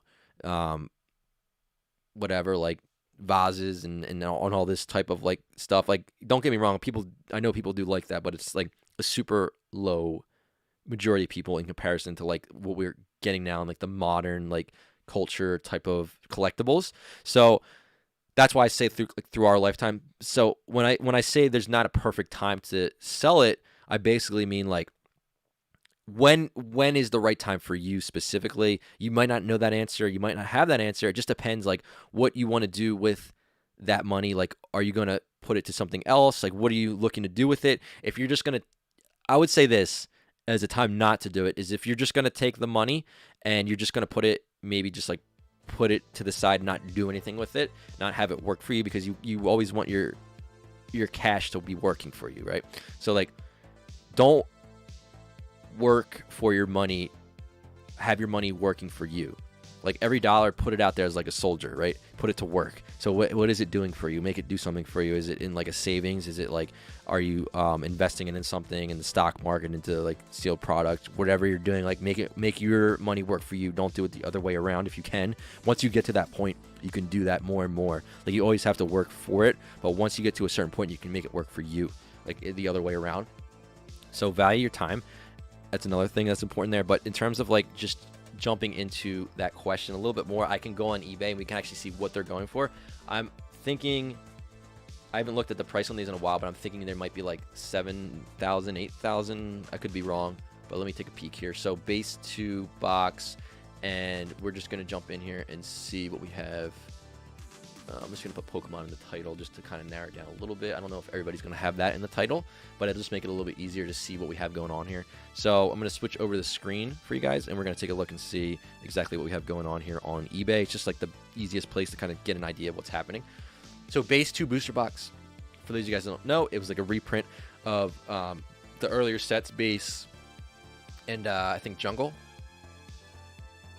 So right now, if you wanted to buy a base 2 booster box, the lowest that I'm seeing, this doesn't mean it's the market value, but the lowest I'm seeing is 9,500. But that doesn't mean that's what the market value is on it. So we can go to sold, and we can kind of see like recently sold. So let's see what the recent sold are. And I'm just going to, okay. So 5,500, that seems pretty low. That ended a couple days ago. So you can actually investigate a little bit. Sometimes you get like scammer sort of like sellers. It doesn't look like it. Well, they probably sold immediately. Yeah, they literally sold immediately. Like, this is probably they sold it and it sold immediately. It just sold immediately because that's like under market. So that's like the kind of like the steals you get, and the steals and deals when you always have to be looking. So like, this is what we always talk about here whenever we go through and we look at some of these new listings. We look at it and we say like, okay, we're on new listings, we're on Pokemon. Like, how can we find deals? That's basically the best way to go about it. Is like, this person, I'm assuming they listed it, and you got to think that these sold within 6 minutes of each other. You have to think that like when this was listed, it sold basically immediately. So I wouldn't say that's the market value. I'd say that's like this, like it's like that's a steal.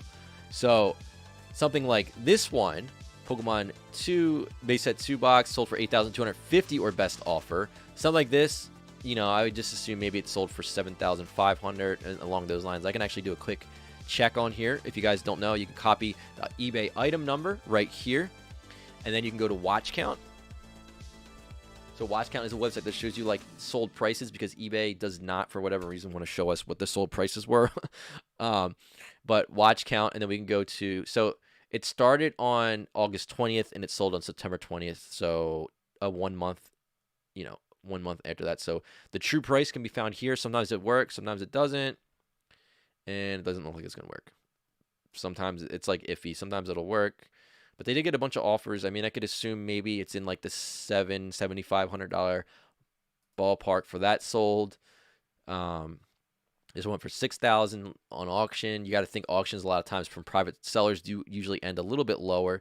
I would put it, maybe it's a $7,000 box at the moment. So really depends on what you're going to do with the money at the end of the day. So there's no, specific time frame to actually sell it. It's just going to be when you think the time is right, in your life.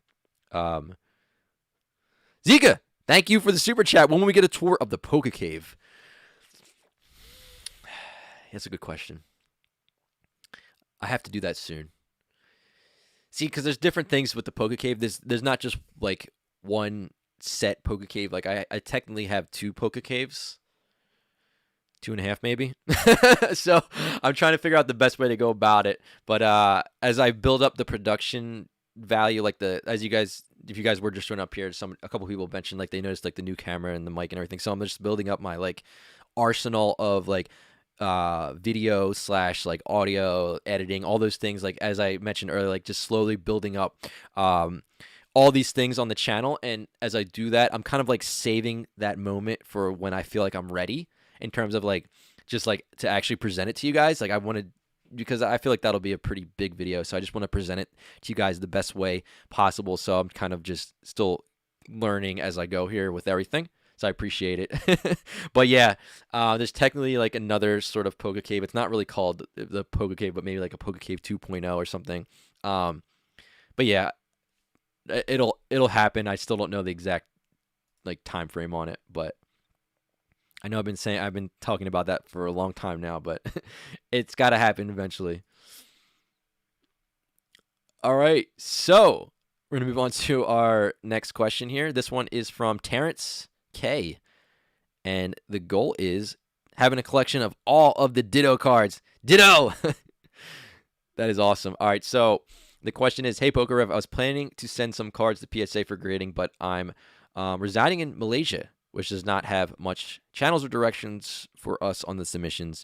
Shipping fees are also expensive. Any idea or advice from you, or should I just keep it raw? So the best way to go about it might be like a grading service. So there's like a handful of different grading services out there that you could take advantage of. You could send it all in bulk to them and let them take care of all of that on the backhand. And then I think you can get it back to you as like declared as like returning your own product, because you technically own it. So I don't think you have to pay import charges. Like I think it's some sort of like, I don't want to say loophole, because I think it's still like technically, it's totally legal, I believe. Anyway, I don't know. I don't really deal with that too much, but I think you can do it that way.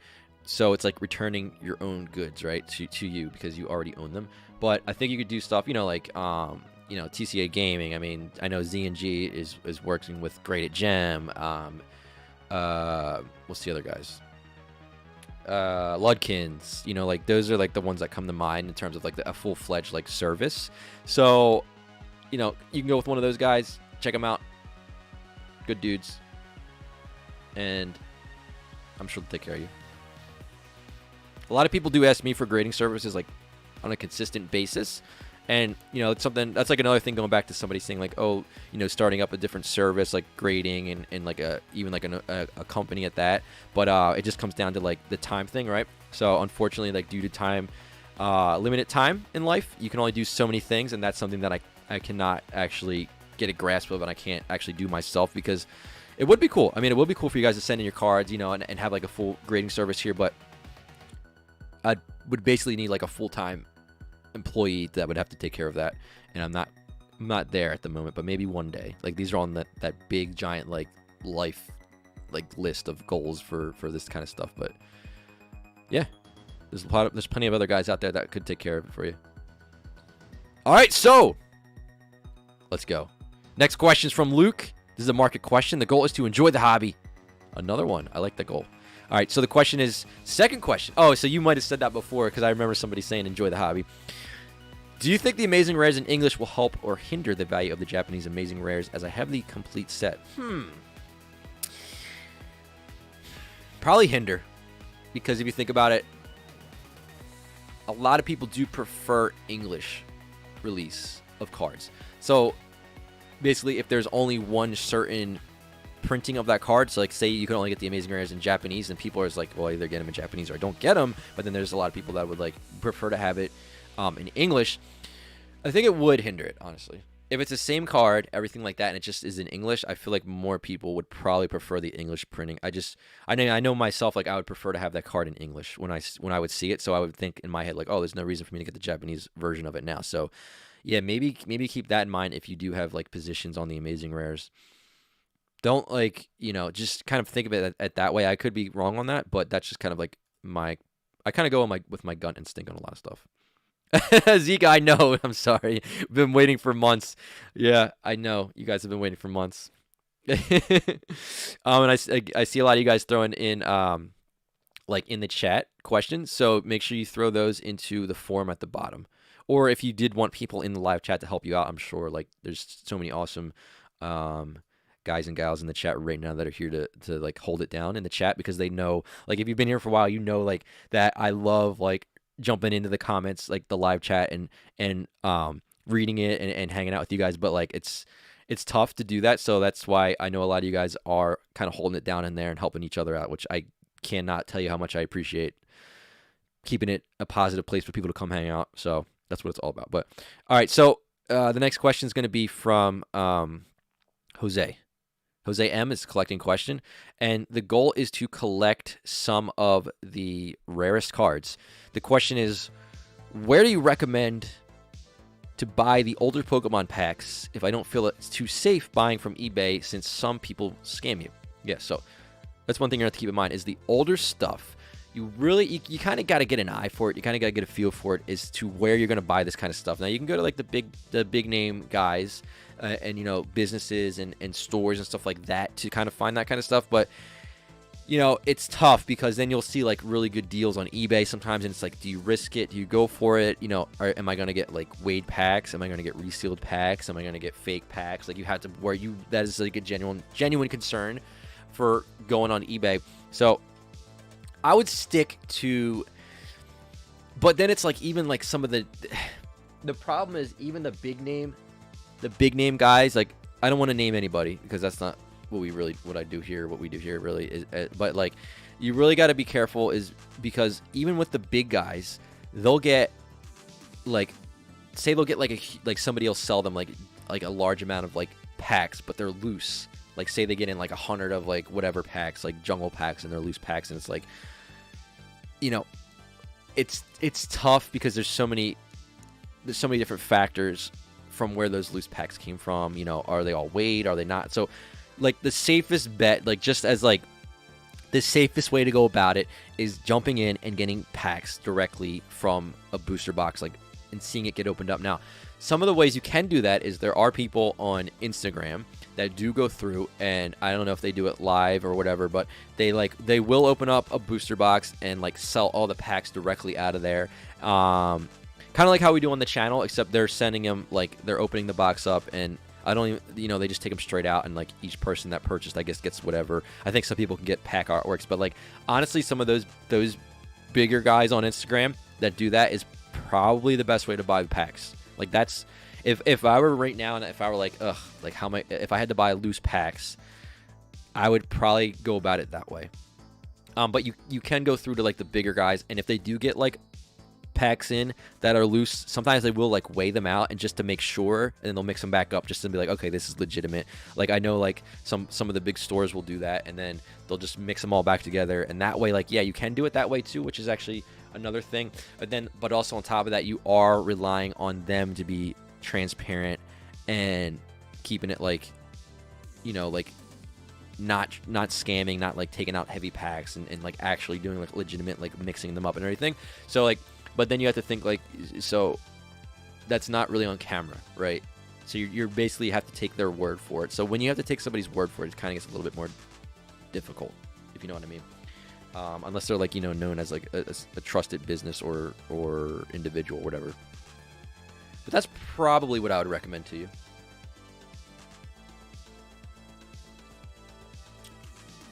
You don't have to worry about it so much with like after EX era, because a lot of stuff becomes like really difficult for people to weigh out, because there's so many different weights and stuff like that. But like, just in general, Wizards of the Coast stuff is like the easiest stuff to weigh. That's what you have to look out for the most.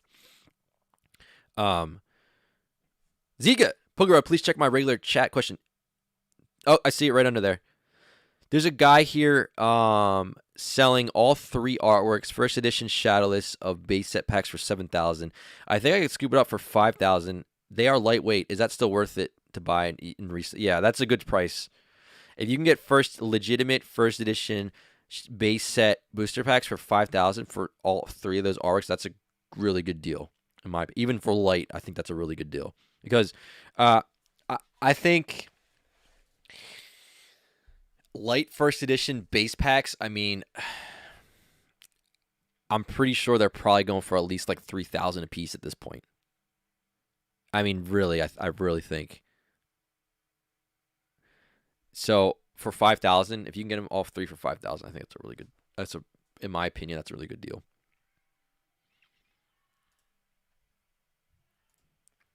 All right, let's go. I hope you guys are having a fun time here.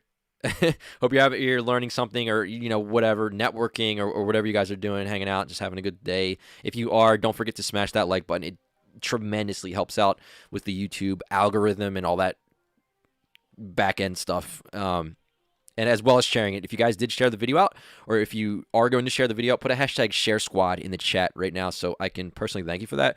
Whether it's on Facebook, Instagram, even right back on the YouTube, Twitter, wherever. I appreciate all of you. So let's go. All right. Let's see what else we got in here. There's a lot of questions coming in here. I'm going to do my best to answer as many as possible. So let's see what we got coming up here. Blast Boost 86 has a market question. The goal is to collect and invest. The question is, hey Rev, what do you think of Team Rocket First Edition booster box prices in a year from today? So First Edition Team Rocket booster box prices in a year from today is kind of anybody's guess. But what we did see, maybe the beginning of the year, let's say that Jungle, Fossil, and First Edition Rocket were between $3,500 to $4,000 if I remember correctly. So let's just say that is where they were. We're getting close to what are we at? We're September. So we're coming down to the end of the third quarter of this year, and we're looking at box prices for those are all basically between like 9 to 10,000 at this point. Whether it's Jungle, Fossil, and Rocket, they're all kind of in that same like group of like OG Gen 1 sets, and they're kind of like all have their own uniqueness to them and desires and everything, like desirability. I kind of package all three of those up together, and then once you get past that, we're into like a different category in my opinion, is like the gym sets, and then of course after that you're getting into like all this, the legendary, the E series and all that stuff, and then the Neo and all, so I think that in a year from now, I mean, this is going to be some sort of like prediction, right? I can't really, because I don't want to say a number and then be like, well, you said that's how much they're going to be worth. Or just in general. So it's tough. I mean, it's anybody's guess. Right now there's a lot of stuff going on. There's a lot of people jumping into Pokemon. There's a lot of big money jumping in. There's a lot of it's all right. I wouldn't be surprised if they were doubled 1 year from today, September 2021. I would not be surprised if it was all doubled. I really wouldn't. If you told me in September of 2021 the Rocket First Edition was going for 20, Jungle was 20, Fossil maybe a little bit less, maybe 18, I wouldn't be shocked at that. But I don't know. Like that, it's a tough call. You got me wondering now too. What do you guys think? Throw it in the chat. Put a hashtag. You won't hold me to it. Okay, dude. I won't hold you to it. All right, don't hold me to it. All right, so if you guys throw it in the chat, let me know. Put a hashtag and like the number that you think September 2021 of like Rocket, Jungle, or Fossil. Let me know. Hey, anytime, Blast Boost 86. Zika, thank you again for the super chat. Can you look at it just to confirm they're legit? Facebook Marketplace, Atlanta area, posted under Pokemon booster packs. Ooh, okay.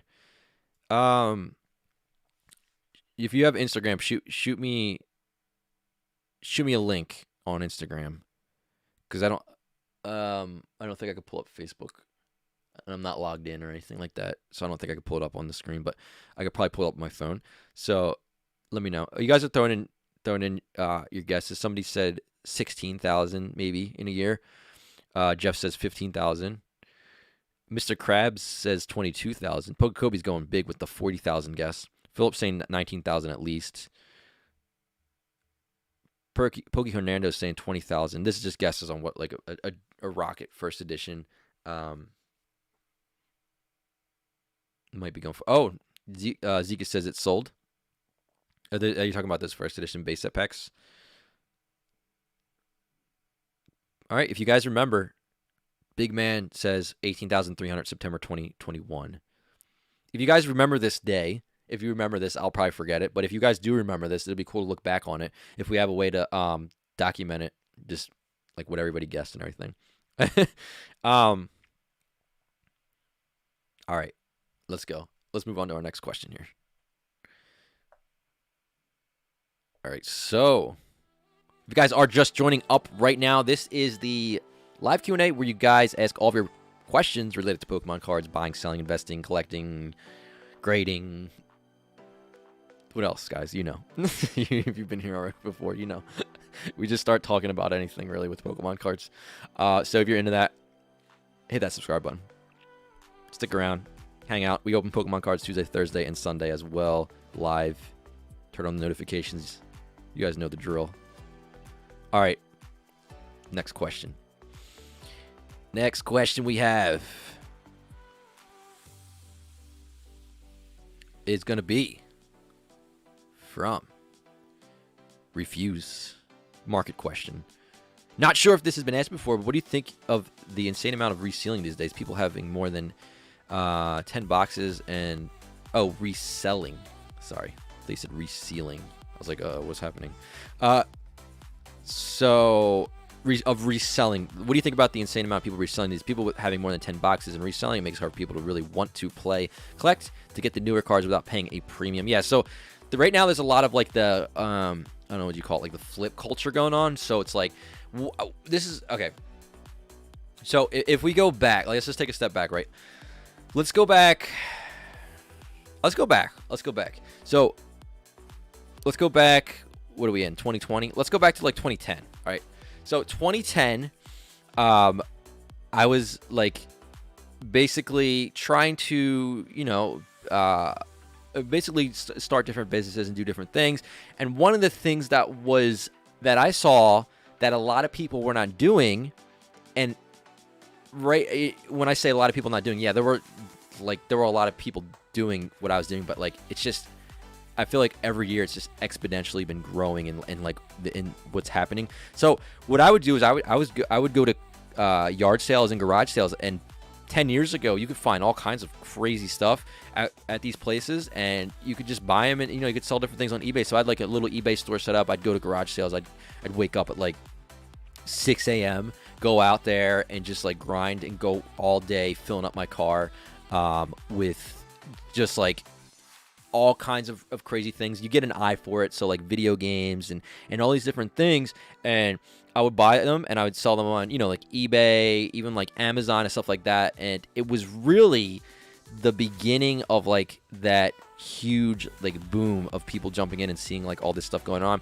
And it even got to the point where, there are exclusive things that you could buy from like Targets and like GameStop, those exclusive items, and you could put them on the marketplace of like eBay and Amazon and stuff like this. I'm just telling you this from experience because I've witnessed this from the last 10 years of what's actually been going on. And I did that for a little while. I may have did it for like a year or two or whatever to build up like to the next thing, right? To like the next like kind of like thing going on. But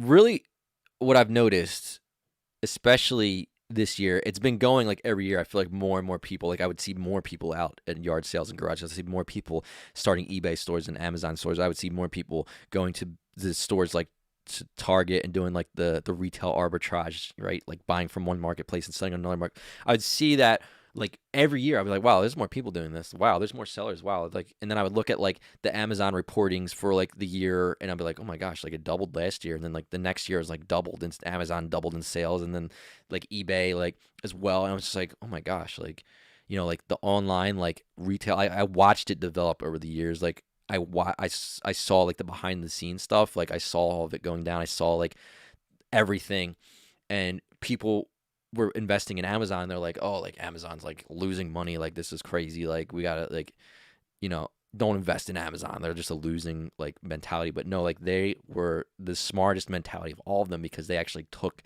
the time to build up the infrastructure and didn't worry about like all of like profiting and all this other stuff.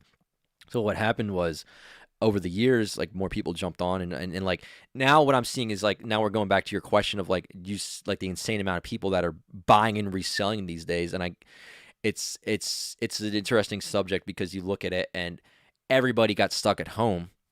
Not everybody, but a lot of people got stuck at home. And I'm sure a lot of people went online and like, how to make money from home. What about like, and so many people, I feel like, jumped into like that whole like flipper mentality, and like, we're like, okay, like I can buy this from here. I could sell it on eBay, I could sell it on Amazon, I could sell it on Facebook Marketplace, I could sell it on Craigslist, the other marketplaces, all that stuff. And like, I feel like a lot of people this year, like you said, are jumping in and just like buying up things like crazy, like just buying out Walmart of all like the new Pokemon sets. And like, so yeah, it's interesting. It's for people that just want to go to the store and buy the cards. It's just like become a hassle now, because like, and I even like, if I go to like a Target, or I'm just like going through with my family or whatever, and I'm like, oh, I'll grab like a pack of whatever, Darkness Ablaze, and even like, some of the newish stuff from the previous generation, Sun and Moon. It's like I can't even find any of that stuff. Like the only thing on the shelves when I go to Target is Sword and Shield base set and like Rebel Clash, because everybody's buying it all, and then they're just I don't know what people are holding on to it or whatever, but just it's like a different mentality. I feel like it's like a different like shifting of how people think about that kind of stuff. So it's interesting, and like my thoughts on it are, you have people that have an opportunity and they're taking it, but the thing is, it's not just like a couple of people anymore. It's not just like groups of people. It's like masses of people, and and that's not the only thing. Like the other thing that got people more into like the hoarding mentality, of course, was like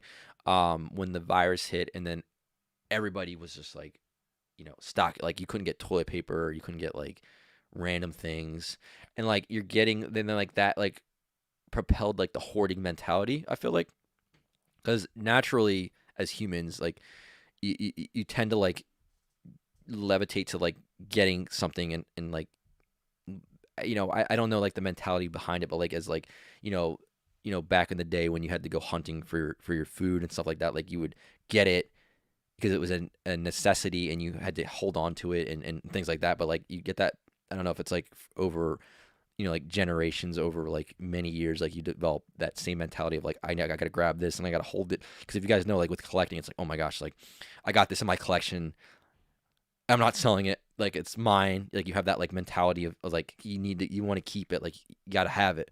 But it just has moved into modern so much more now. And when I say like not just Pokemon cards, I mean you see it like for random, like just to get like a mic, like a microphone, like you can't even, like it's just tough to find this stuff. Like not only the productions stuff is low, like productions of everything is just like super low, but on top of that, like there's so many people like jumping into all of these different things. So like buying things from stores and flipping them, really quickly. It's just like everything is just like moved so quickly to the next level, and so many people jumped in on it that it's interesting, because you'll see, go on eBay, look for weights, like say like like one thing like that a lot of people are doing right now is like is building gyms at home, because like obviously going to the gym is a lot tougher now, but like I just randomly had something, here it is, this person, like this was like mind-blowing to me. So like just, this is super random, but like it just had me thinking of, just because it's not just Pokemon cards, like everybody's like, if you're in like the Pokemon like card, like just like thinking Pokemon cards in that like sort of like bubble type thing, you like everything else that's going on too, it's crazy. So like if you look at look at this dude, so whoever this person is, they just go and buy weights and sell them from their house now. Like, look at this. Like, if you want to wait, even like stuff like this, like to work out, you have to buy it from people off of eBay for like an insanely upped price because they're filling up their house with weights. And people are filling up their houses with like microphones. People are filling up their houses with like computers. Those are tough to find. Like, certain computers are tough to find. I mean, everything. I don't know if you guys follow computers at all, but like the new graphics cards that were released, like they're crazy good prices. But like I'm in my head right now, I'm thinking like people are just gonna buy them up now and they're just gonna sell them for double. Like, this is like the new like culture, I guess you want to call it, of like flipping and things. So it's like it's just gotten like to like a whole new level because so many people are doing it. And the thing is, like, normally if you think about like competition, it's like, oh, there's so many people doing this now, like what's not worth doing it. But like it's kind of the opposite, because people will buy when you think about it, there's so many people that are buying the products out at stores that there's none left at the stores now. So it's actually working in their favor, because if it was only a handful of people doing it, that they're still going to be able to, normal people could still go to like different stores and like pick up the stuff at the retail price. But if so many people are doing it, they're buying all of the stores out. So now when you go to the store, you can't even find it anywhere. So then you're forced to go to a third party to buy it for the increased price because you can't find it at all. So normally back when people used to do it, it would be like somebody just didn't feel like going to the store. They'd just go on Amazon and get it prime from a third party seller. They'll pay the extra on it because they just want to have it tomorrow. But there would still be people that would go to the stores and purchase the product because they have the time to do it or they know where they can get it. But now you can't even go to the store to get it because everybody's buying everything. And it's like there's so many different categories. Let me know, guys, like random things. If you are in the live chat, let me know if there's like something that you've been wanting to buy, but you can't buy it because you literally cannot find it anywhere because people are buying to flip. And then you have to like, there's so much equipment that I've been trying to buy for like to do for like the channel and stuff. Like this microphone, I think I had to wait like a month to get it. I have like stuff behind the scenes here, like there's something called a cam link. I don't know if you guys know what that is, but it's to hook up like this camera that I have to your computer. But the cam link, you can't get it because production is messed up. But I think the bigger picture is not even just the production. I think it's literally people just hoarding the stuff to to flip. But you guys are throwing it in the chat. Nintendo Switch, that's a good call, RJ. Nintendo Switch, you can't get Nintendo Switches if you guys play video games. It's wild. Yeah, and then in terms of like Pokemon cards, like the Hidden Fates reprint, like it's interesting to see how many people are finding them in the stores, but just overall, like all kinds of stuff. It's very, Card Saver ones. Oh my gosh, I legitimately bought Card Saver ones. I don't want to show any like information on here, but I think maybe I can pull it up just to see like. Yeah. Okay. So here, like this is like I purchased Card Saver ones. I purchased for $700 for a case of these. So like you can see you bought like you can say I bought it, whatever. Not that I would lie about that or anything, but just so you guys see it. So I bought a case of them for $700 because it was like, well, I either buy them and I have them or I don't have them. And that's like the situation that a lot of people are getting into right now. It's like it's hand sanitizer, says Mark. Yeah. Luckily I think that's all caught up by now, thankfully. So like you can go, like I know when I go to like Home Depot, it's literally just lined, like the wall is lined with hand sanitizer and masks because they finally got caught up with that. But like stuff like this, I think a case of these used to be like $150. So put that into perspective. So like just to give you an example of like the cost per Card Saver one. So if we go to the calculator and we do like, there should be 2,000 Card Savers in this case, but that comes out to 700 divided by 2,000. It's 35 cents a Card Saver, which is pretty insane. But if we go back to normal pricing, which is $150 for the Card Savers, it's 7 cents a card saver. So you got like a 5x increase on that. So it's pretty crazy. Yeah, Clorox disinfecting wipes. Those are tough to find. But yeah, sometimes we get into the we just start going here with the questions. So this is an example of sometimes why I can't get to like a ton of questions, because I just like to go into some of these. But I see you guys in the chat talking about it. But yeah, basically overall, like there's a lot of people doing it. There's a lot of people buying and flipping, and it's just like a lot now. It's a lot of people, and it's not just Pokemon cards. Just that's like the takeaway from that conversation is just everything. Card savers, mics, computers, Nintendo Switches. I'm thinking the new graphics cards, if anybody follows computers, those are probably like, those are crazy good prices at retail, but I would guarantee you that you're probably not gonna have a tough time finding those. Computers, cameras, workout equipment, weights. I mean, anyway, let's move on. Next question is from Andrew. This is a buying and selling question. And our question is, the goal is to catch them all, though. Got to catch them all. The question is, hey, Rev, I bought a Black Triangle base set pack from Troll and Toad last week. I paid a record price, thinking they were reputable and would ship it without me having to worry about legitimacy. They ended up folding my pack into a crease. Should I return it and hope eventually sell it once these packs appreciate and value more? Ooh. Yikes. Okay. All right, so here's the photo here. Black Triangle pack purchased from Troll and Toad. All right, let's see. Sorry, I gotta fix this setup here so I can do this quicker, but that stings. That's like pushed far down into like almost pushing through the crimps. I would probably return it maybe. Because the problem is, like, you're at the point where the bottom even, I'm not calling anybody out, any stores or anything like that, but I just, that could be resealed.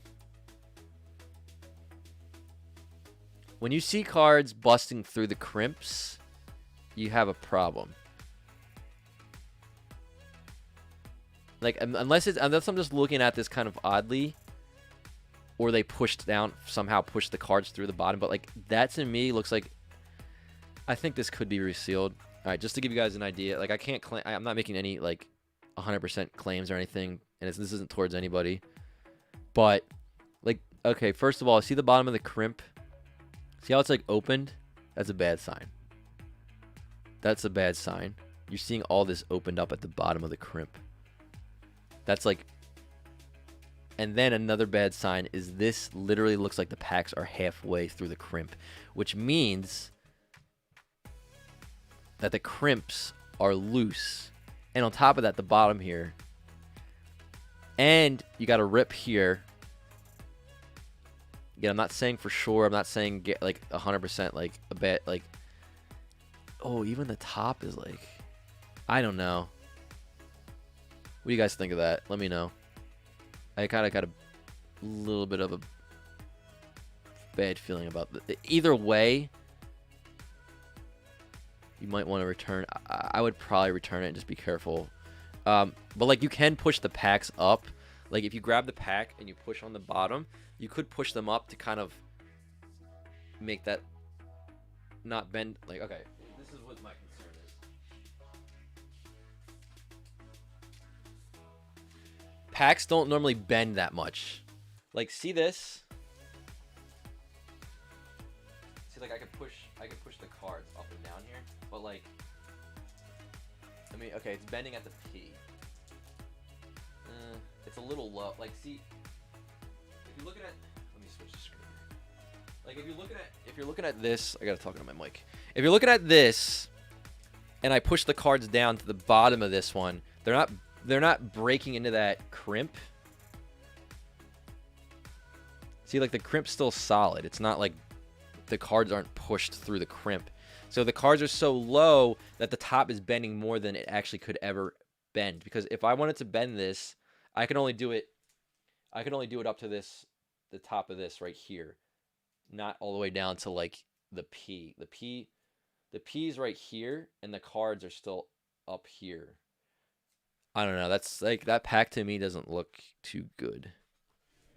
Not just from not just from like the actual like bent on top, the bend on top, but like actually like the pack overall like legitimacy. But let me know. Let me jump into the chat right now. Let me see what you guys are saying. V Rose says 100% resealed. A lot of people are saying return it. Yeah, Sean's saying it's probably resealed. I would be careful. I would maybe even reach out to them and say, hey, like, there's question. Like, if you guys see what I mean with the bottom, like you don't normally have the bottom peeling apart. Like, see, look at this pack. I mean, I pulled this pack is directly from. I can't even. I think it's trying to focus on my face. I have it face priority, so I can't. All right, I have to figure out how to use this camera. But like, okay, if you can kind of see it, there's no, like, you're not seeing that separation on here, and you're not seeing the crimps get cards pushed down into it.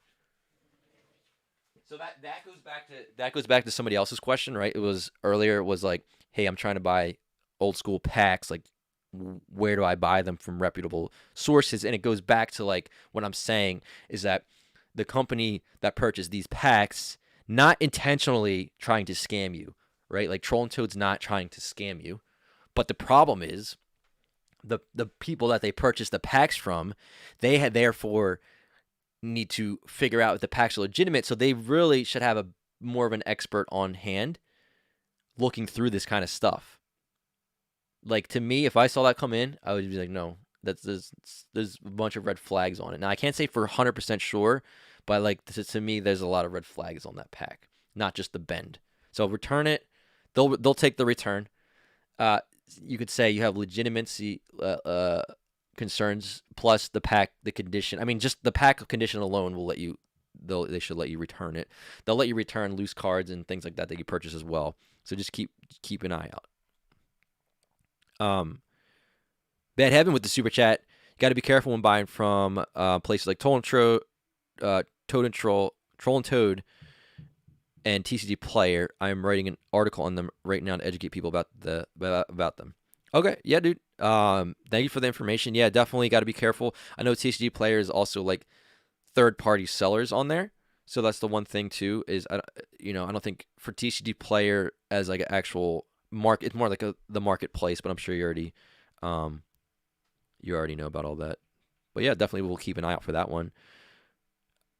So, Frenzy with the super chat says, question regarding PokeLector on some of the cards they have prices listed on them. I'm guessing they are pack fresh prices / raw prices. So I don't really, in terms of PokeLector, like I don't really keep track of or take the prices too seriously on like this kind of stuff. I mean, because the problem is you have so many different conditions, and like they try to make like a marketplace type of price, and like I think this will link me right over to the card. Like, so this is TCG Player.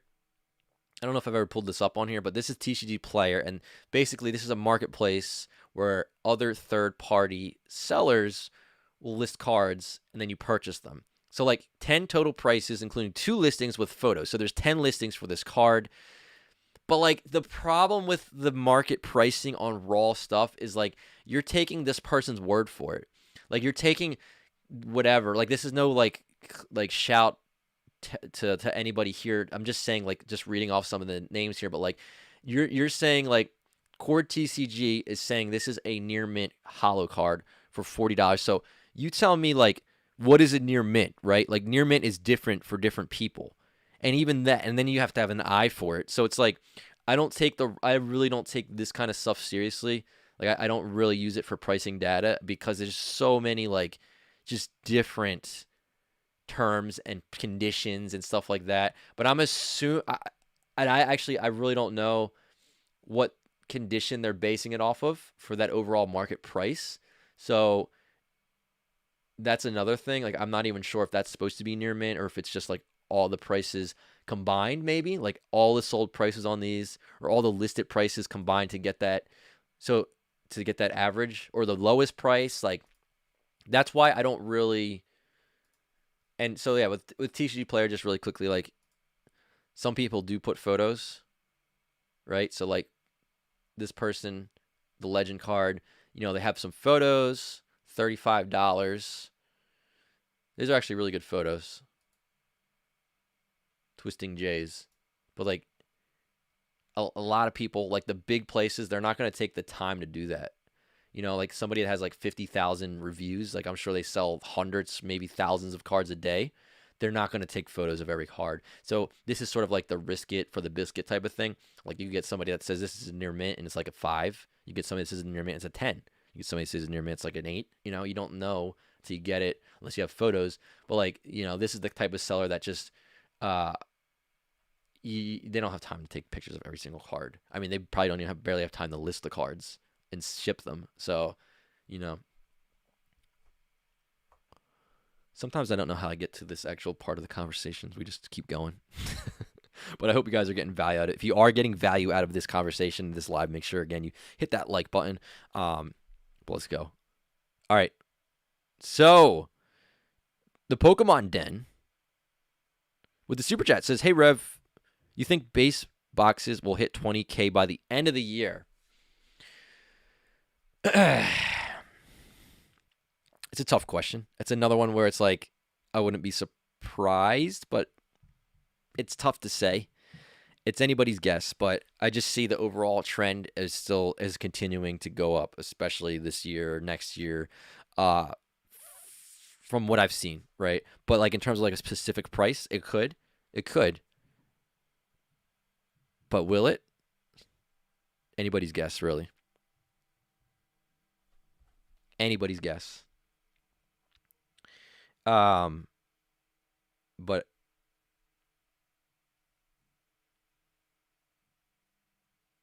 all right, so somebody's hitting me up. Zika. Okay. Zika says, sent you a picture of a Zard. Okay, so Zika has a Charizard, a Dark Charizard, a PSA 10, and it's hollow. Do it this way. Come on. All right. So just so you guys can see, Dark Charizard. They want $3,500 for the Charizard. Is it worth it or is it overpriced? Can't figure out how to use eBay and check sold listings. What would you offer him? I just want to get a good deal on it. Okay. All right. So basically, I'll teach you how you can go through here and look at eBay and check the sold listings. So I haven't checked the market price on a Dark Charizard in quite a while, so I have no idea what they're actually going for at the moment. What you want to do is just put PSA 10 first, Charizard, Rocket. Okay, so this is what we're going to do. We're going to go in here. I'm going to switch up the camera so we can take a peek here and see what's actually going on. So you can do recent sold. You can do, we can go through, and first we could see what's actually listed. So first edition PSA 10 Dark Charizard Hollow. We have, and these are non-hollows, right? So like a lot of this stuff is non-hollow. So keep that in mind when you're looking at some of these. But I guess what I had to do is put it in price highest to lowest first just to see what is actually on here. So $4,500 our best offer. So that's the cheapest right now that's listed is $4,500 our best offer. So that would be over the market price. So what we can do is go to sold. We can go to end it recently. And to kind of like go through some of these here, this person had, it looks to be 3,300 or best offer on the last sold on the 4th of September. So what you do is you go to this sold listing. If it's a best offer, you're going to want to check it out on watch count. So if you guys don't know, first take this eBay number, copy that. Okay. Then go over to watchcount.com, paste it in here. Okay, you paste it right there. Then you go enter, and then you click. You want to see the true price here. Sometimes it doesn't work though. It might not work. So another thing you try is flipper tools if it doesn't show up. All right, so try flipper tools if it doesn't show up, but it's just tough. Sometimes like it doesn't want to work sometimes. Service is down due to abuse, whatever that means. So yeah, they're not giving us the sold price on a lot of stuff now. So it makes it tougher for us to actually see market prices. So you could see 3,300 or best offer. It could have sold for 3,300, could have sold for 3,000. You know, we don't know the exact price on it, but what we can. I've got so many tabs open. This is crazy. Okay. All right, we can try to find one before that. 2,800 or best offer. That was on the 1st, so it had to have sold for less than 2,800 on the 1st of September. So really, it just depends on what the next price sold is going to be on that card. So a few things could happen here. If we let's just say 3,000 is like the last sold prices on these roughly, then a little bit less on the other one. So let's say an average because time has passed and, you know, whatever, due to the current market and everything like that. Let's just say 3,000 is the market price on that card. So basically, there's a couple things you want to do here. First of all, like we looked at what was listed, we saw that if you wanted to purchase one right now, you'd have to put an offer in on the $4,500 one.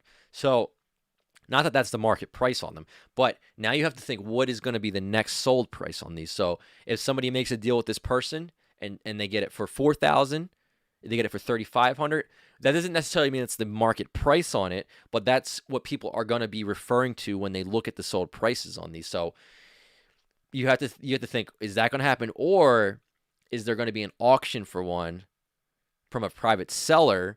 Because auctions usually from private sellers usually will go for lower, you know, on the lower range. So like, will that go for a $3,000 price, $3,500 price?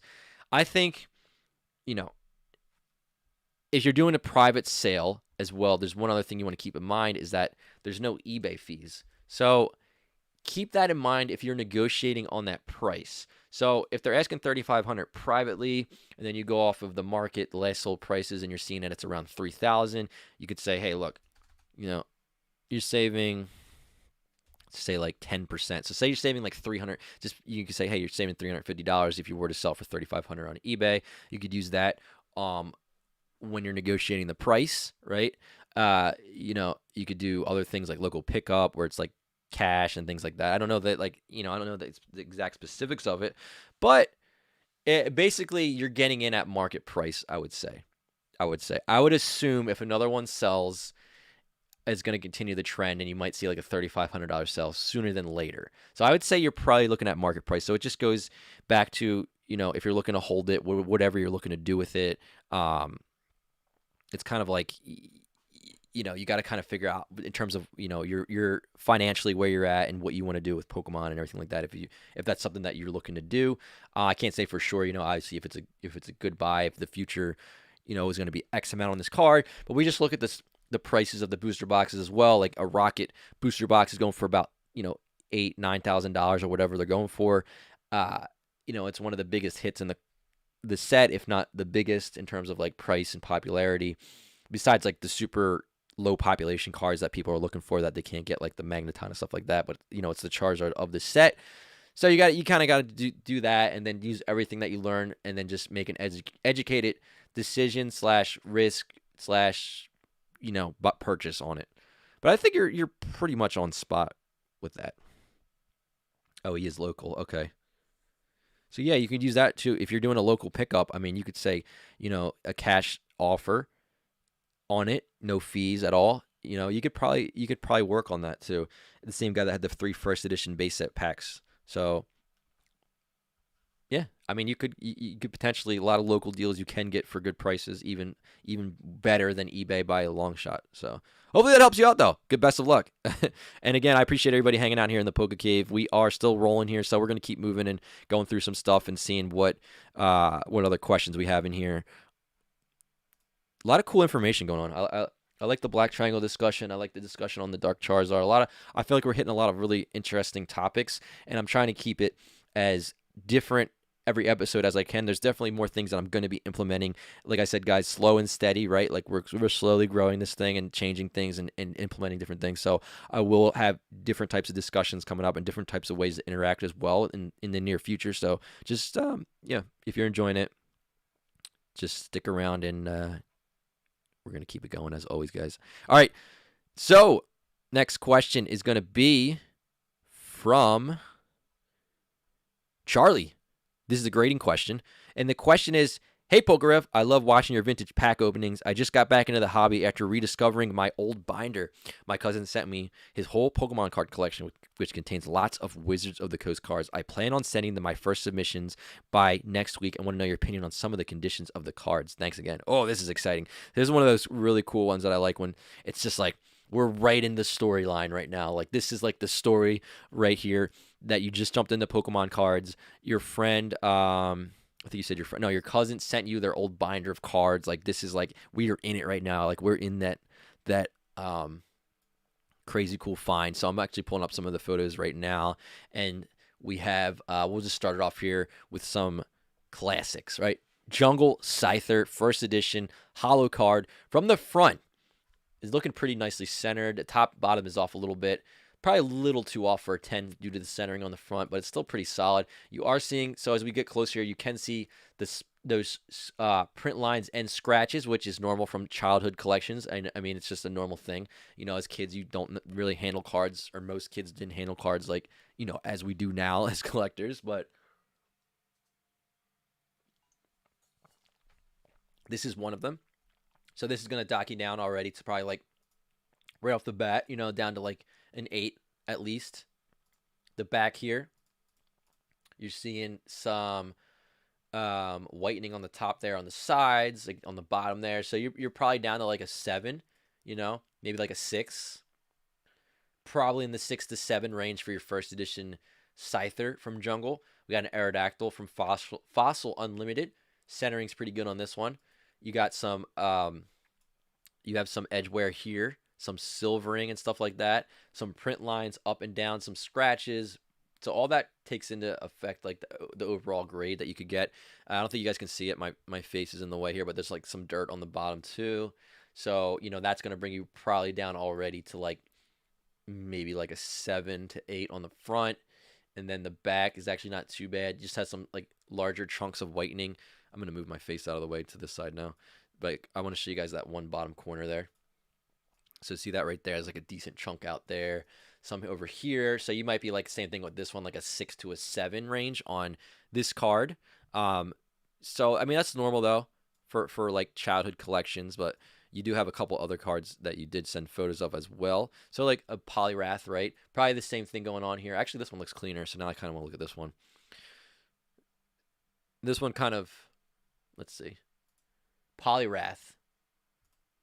Not as scratched on the front, although it is a darker hollow, so it might be covering up that. But there is some like silvering on the edges there, some on the bottom like flaking and like stuff coming off of the front of the card.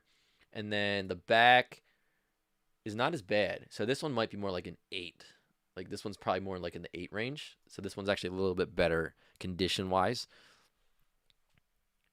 Oh, that's cool. Then we have like a Bulbasaur Shadowless card. Front solid. I mean, front looks really good. Centering's really nice on this one. This one's a much better condition card out of all of them. So this one you might have a shot at like a 9. But yeah, that's an awesome find. Congrats on picking up all of those the cards from the binder. So we are going to move on to the next question. I literally have like 50 tabs opened up. You guys, I don't know if you know how much like RAM that Chrome uses, but let's X that out. All right, let's move on to our next question here. So this laptop is a work beast right now. All right. Next question's from Jack. This is a collecting question. The goal is Gym Challenge / Neo era of Pokemon cards. The question is, I've just started collecting Neo Gym era cards, but But since I can't afford to get into the English sets, I started with Japanese, as these cards are normally at a lower price point than the English counterpoint. That's very true.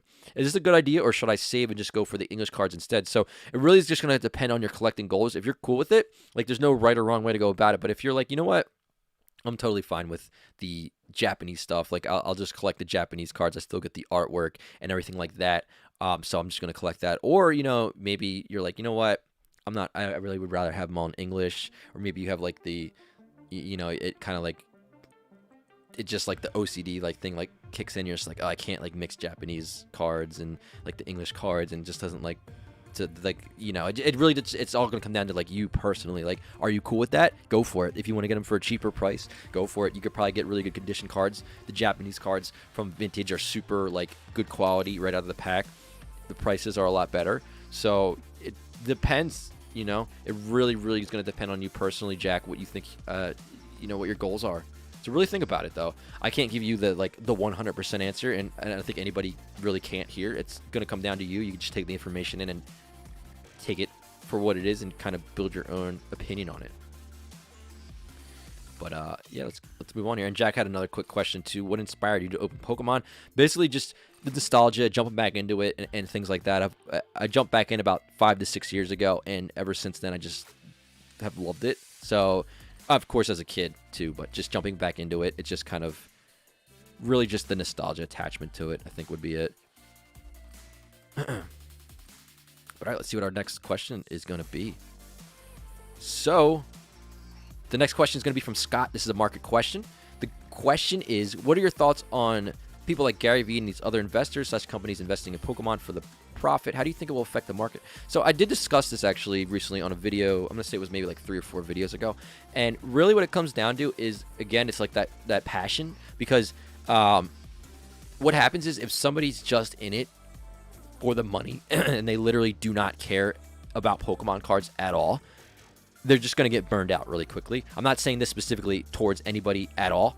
That I'm just saying in general. So like basically if you're just like jumping into Pokemon and you're like, oh, I heard you can make some money with Pokemon, I wouldn't really be worried about it, because these are like the people that are going to get burned out really quickly. Like they'll probably be in it, you know, just say maybe a couple months, and then they're just like, I don't really care about this anymore. They're not going to take the time to, you know, sit down and learn about it and like really get into it and actually enjoy the cards and hold on to this stuff long enough for it to really be like a huge sort of like long-term thing. So I really see it as more, it's really just a way of like advertising to people that have gotten out of Pokemon cards from years ago, right? Like, say there's a lot of people that I talk to that have said like, hey, like I saw Pokemon cards here on YouTube, I saw on this or that or Instagram or wherever they saw it for the first time in like 20 years, and it just clicked. Because it's like,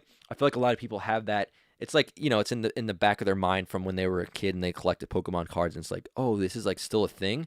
I'm going to jump back into this. And you're seeing a lot of people that are buying this stuff are truly want to just collect.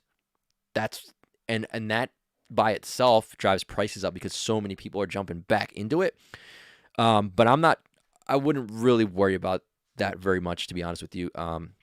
Just like the amount of people that are jumping in that want to collect, I think is huge right now. I think it's really big. And sure, there are people that are just in it to like invest and things like that, and that don't really care about Pokemon cards at all. But I think that those people are just gonna get burned out really quickly. You know, I really don't see it as like a big thing to worry about, I guess, if you want to put it that way. But overall, you know, there's so many dynamics to the markets right now. There's so many different things. All right, let's move on to the next question, though. So, Lewis has a collecting question. The question is, what do you recommend buying? Where do you recommend buying specific cards? eBay, TCG Player. That's what they asked. eBay or TCG Player? Question mark. So, basically, you know, for specific cards, you're gonna find the best way to find specific cards, honestly, is probably something like TCG Player or eBay, because you're really going to be able to narrow it down. TCG Player has literally like listings for each card. I know somebody said they were doing like an article on TCG Player, so I'd be interested to see what that is all about. But from far as I know, TCG Player just as a third party, like sellers are on there, and you buy from these third party sellers. So it's not one individual selling like on TCG Player. So it's many different individuals, and it causes the market to have like set prices because there's so many different listings and they compete with each other on that. But probably something like that is what I would recommend, is what you just said for the specific cards. I don't think you can really, I mean, some of the bigger guys too do have their own section for like those types of cards where you can buy. But like TCG Player, I feel like the marketplace is there. There's so many people that just go in there to sell single cards. All right. Next question. Mayan. Buying selling question. The question is, I just bought a black and white base set booster for $15. Was it a good purchase? And should I invest in the black and white sets? So black and white is a pretty cool era of Pokemon. It's right before the X and Y era. So if you guys don't know that, basically I could pull it up on here and we could take a peek really quickly at the black and white era. I do talk about it a decent amount once in a while. I was talking about it a bit more, but basically the black and white era, it's right before X and Y. So it was before like the Pokemon Go thing started going on and more people jumped into it. Black and white was pretty slow time for Pokemon. It was really before like a lot of like the big YouTube channels were like going and everything like that. So it really wasn't nowhere near what it was now. Social media was a lot smaller. I mean, it's going back to, like the 20 well, let's see when the first black and white era box was. 2011. So, it was definitely like everything was developing online. But so for black and white base set, I mean, it's a cool set, right? It's the first of the black and white era. You have the full art Reshiram and Zekrom cards. You got the Secret Rare Pikachu. The black and white just as a whole, there's a lot less of it out there if you're comparing it to like the X and Y era, the Sun and Moon and the Sword and Shield. Like it's just like I feel like it's in like the sweet spot, right? It's at like a good price point. It's got a good amount of supply, decent enough but not too crazy. Like I feel like it's in the sweet spot, because once you get older than that, you're moving into like Heart Gold, Soul Silver, which is like crazy hard to find. Diamond and Pearl is super tough to find. Ruby, and then it's just like EX and Wizards of the Coast. So I feel like it's right in like that sweet spot. You know what I'm saying? Like the sweet spot of like newish, old, but old enough and back enough to where Pokemon wasn't like crazy and there wasn't as much out there. So it's like I feel like it's like a sweet spot. It's got a lot of different sets, a lot of cool stuff going on. Plasma Blast, Plasma Freeze, Plasma Storm, Dragons Exalted. So yeah, I think it's a good era. I do.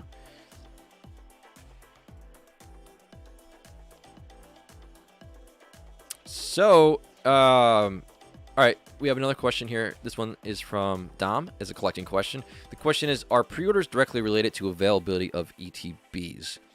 So for the upcoming Champions Path, it's basically sold out of pre-order availability everywhere. Does that directly translate to official released, or will they be readily available in stores on release? Thank you. So that's a good question. So there's different allocations for pre-releases. They allocate stuff for in stores. So like, Walmart and Target, they'll allocate certain amounts that are going to be in the stores, certain amounts for online purchases and things like that. So it should drop. I mean, when the release date drops, you should be able to, well, I don't want to say you should be able to go in the store and buy them, because like I'm assuming the second that stores open on that release day, people are already going to be lined up to go in and grab them.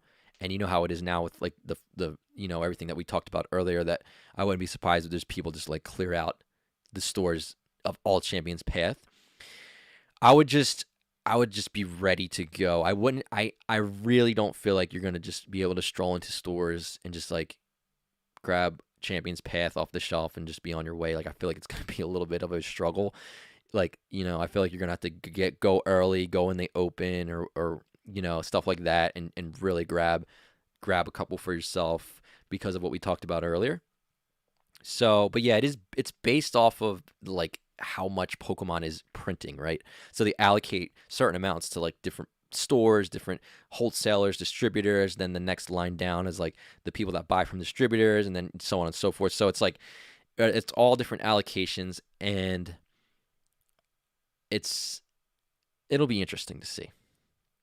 It'll be very interesting to see what happens. But let's move on here.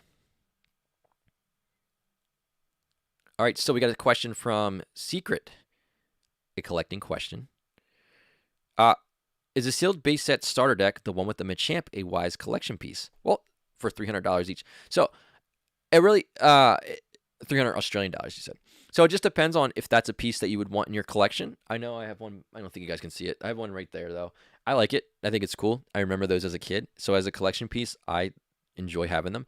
But in terms of like an investment, it's it's totally up to you if you think that that's something that you want to hold on to. I mean, just going off of history, sealed stuff has always been moving up. The older sealed stuff. But for collection, that kind of goes back to your goals. What do you want to collect? Do you find it something that you would like to put into your collection? That's something that you personally would have to answer yourself there. You can only take in the information and make your own choice. But thank you for the question. So Joseph has a grading question. Hey, Rev, I pulled this from a blister at Target.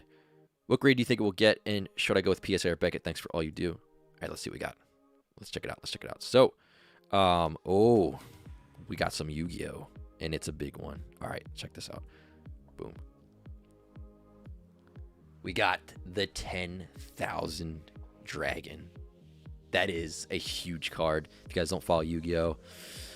I think it's like a $3,000-$4,000 card. So it's really tough to find. So congrats on hitting that.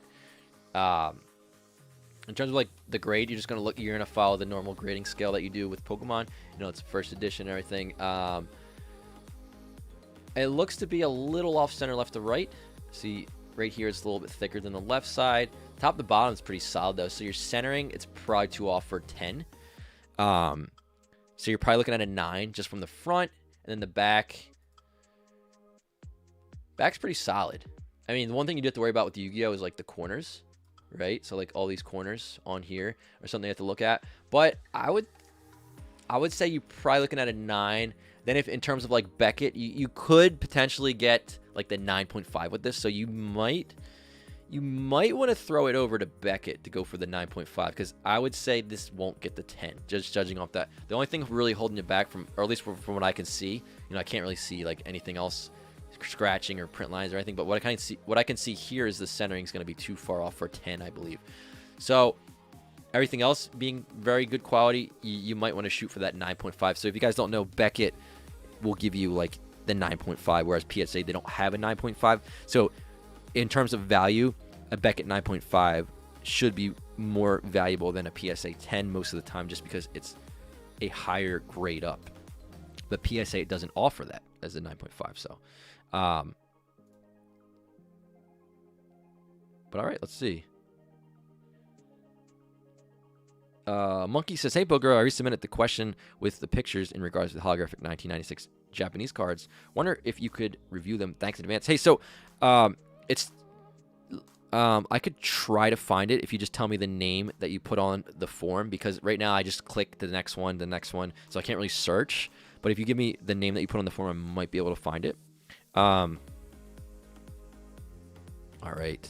The Pokemon Den just sent you a picture of my miscut.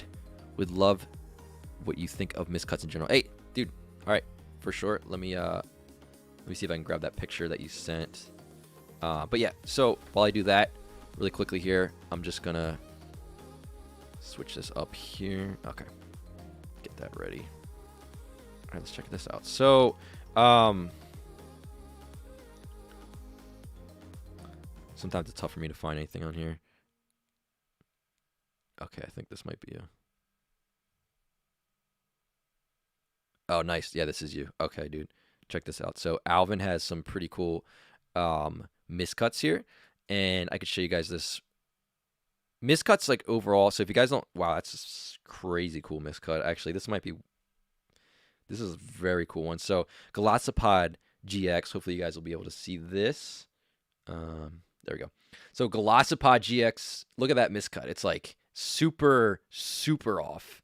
Like, and like sideways and stuff. I love miscuts personally. Pokemon Den, like, I think miscuts are super, super fun and collectible. When we were doing the Ultimate Charizard hunt, we kept pulling out miscuts like Charizard, Venusaur, Blastoise, Full Arts, and I thought they were super cool. It wasn't like sideways quite like this one. So, but this one is way off. So the one thing I do, let me show you this one too. The back is even cooler looking. So the one thing you do want to watch with miscuts is if it was actually from the factory or if somebody cut it off of a sheet. Because sometimes you got to watch out because this one's so off that I'm not saying it was or wasn't. But like, see how that corner is squared off? Normally that wouldn't be something that you would see at the factory as an error like this, like most of the time. And how it's actually like not straight on the side, like where the cut is. If you guys can, let me get that on. Yeah, like where my thumb is over here. Like it's like it almost goes like that, like, and it's not like straight. So I would just kind of one thing with miscuts you have to pay attention to is if somebody has that sheet and they're cutting them as miscuts because they know that they're going to get more value out of it, right? So that's one thing that I would watch out for. But overall, miscuts are really cool, especially, you know, when you pull them out of a pack, for sure you're going to know that it is like, you know, a miscut from the factory because you're getting it out of a pack. But that's just one thing. I'm not saying that it was or wasn't. I just one thing that you do have to keep in mind when you do actually pull out the miscuts.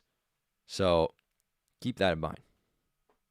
All right, so next question. So Monkey had a question about some cards, like Japanese cards that they had. If you could refresh my memory, send me that where you just send the pictures. Monkey, refresh my memory what your question is on those. And while I do that, I'll jump into the next question here.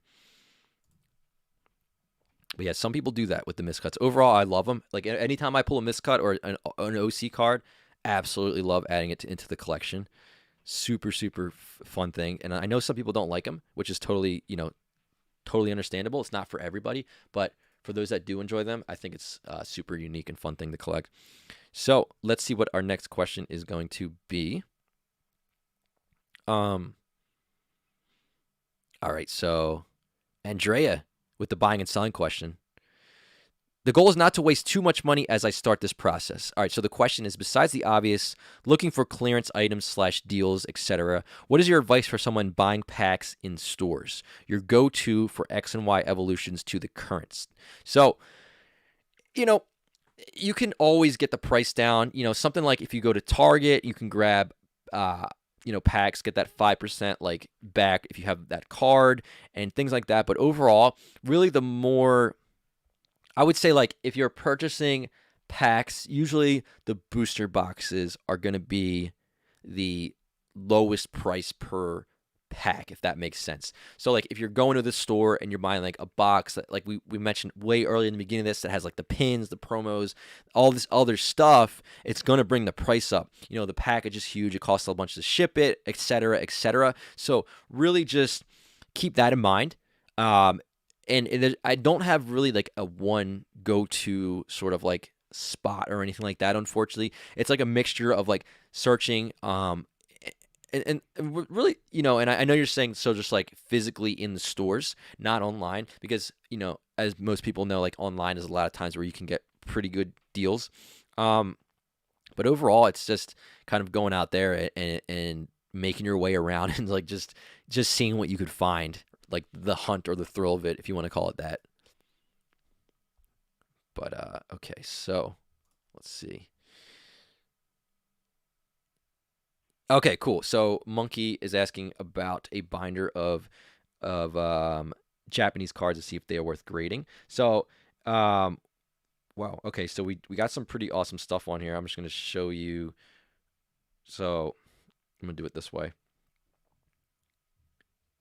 I see the Charizard. Now I'm curious if...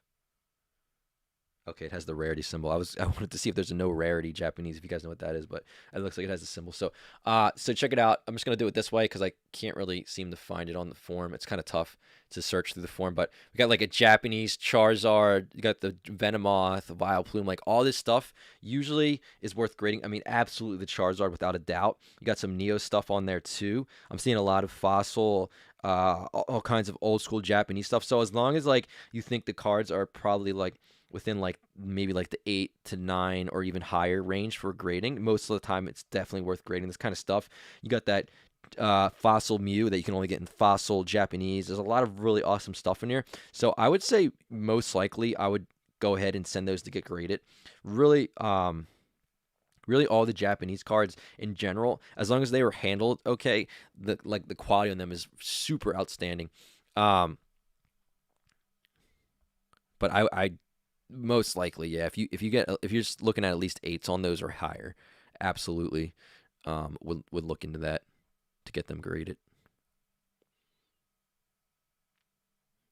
All right, so let's see what our next question is.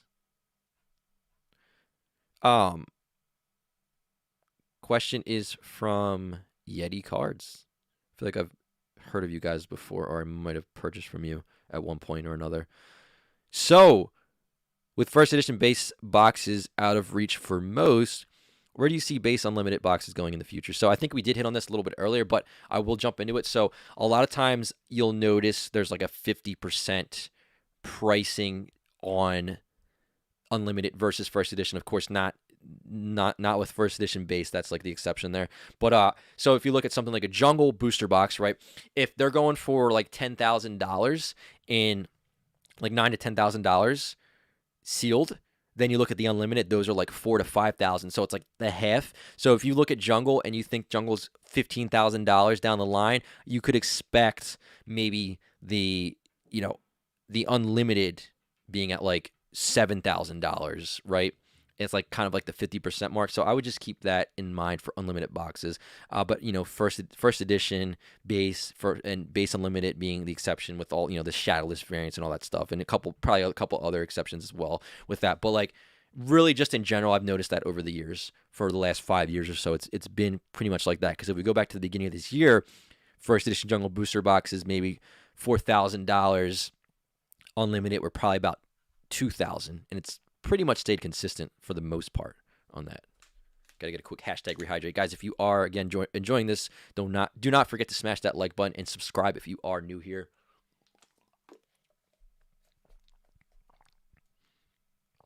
All right. Let's go. So, John W. has a grading question. The goal is to have all cards graded, or to have the cards graded. The question is, hey, Rev, just want to say you rock and love what you do for the community. My question is, I have collected mint to near mint Pokemon, Yu-Gi-Oh!, DB Super, all pulled by me, and want to know what's the best way to have my collection graded. Would sending straight to PSA myself, or go through a good second party, TCA Gaming, maybe you? Thank you, Rev. Hey, thank you for the question. Thank you for being here. So I'm going to throw this up on the screen so you guys can check it out. We have a lot of really cool cards. I mean, a lot of big hitters. Marnie Rainbow Rare, a lot of Marnie Full Arts, Boss's Orders. We got that Test Tube Mewtwo Secret Rare. We got 3 Shiny Charizard GXs, the Rainbow Rare. We got, it looks like base set Charizards as well. A lot of really nice stuff here. Some really cool stuff. I see you have that Academy box there. I actually just picked up a couple of those the other day locally. So, there's a bunch of different ways you can go about it, of course. You don't necessarily have to go through a third party. It's pretty awesome. Was that your card? That was out of the last pack, wasn't it? That was out of the last pack. I think I remember that being out of the last pack. Legendary Treasures. I think it definitely was. That's awesome.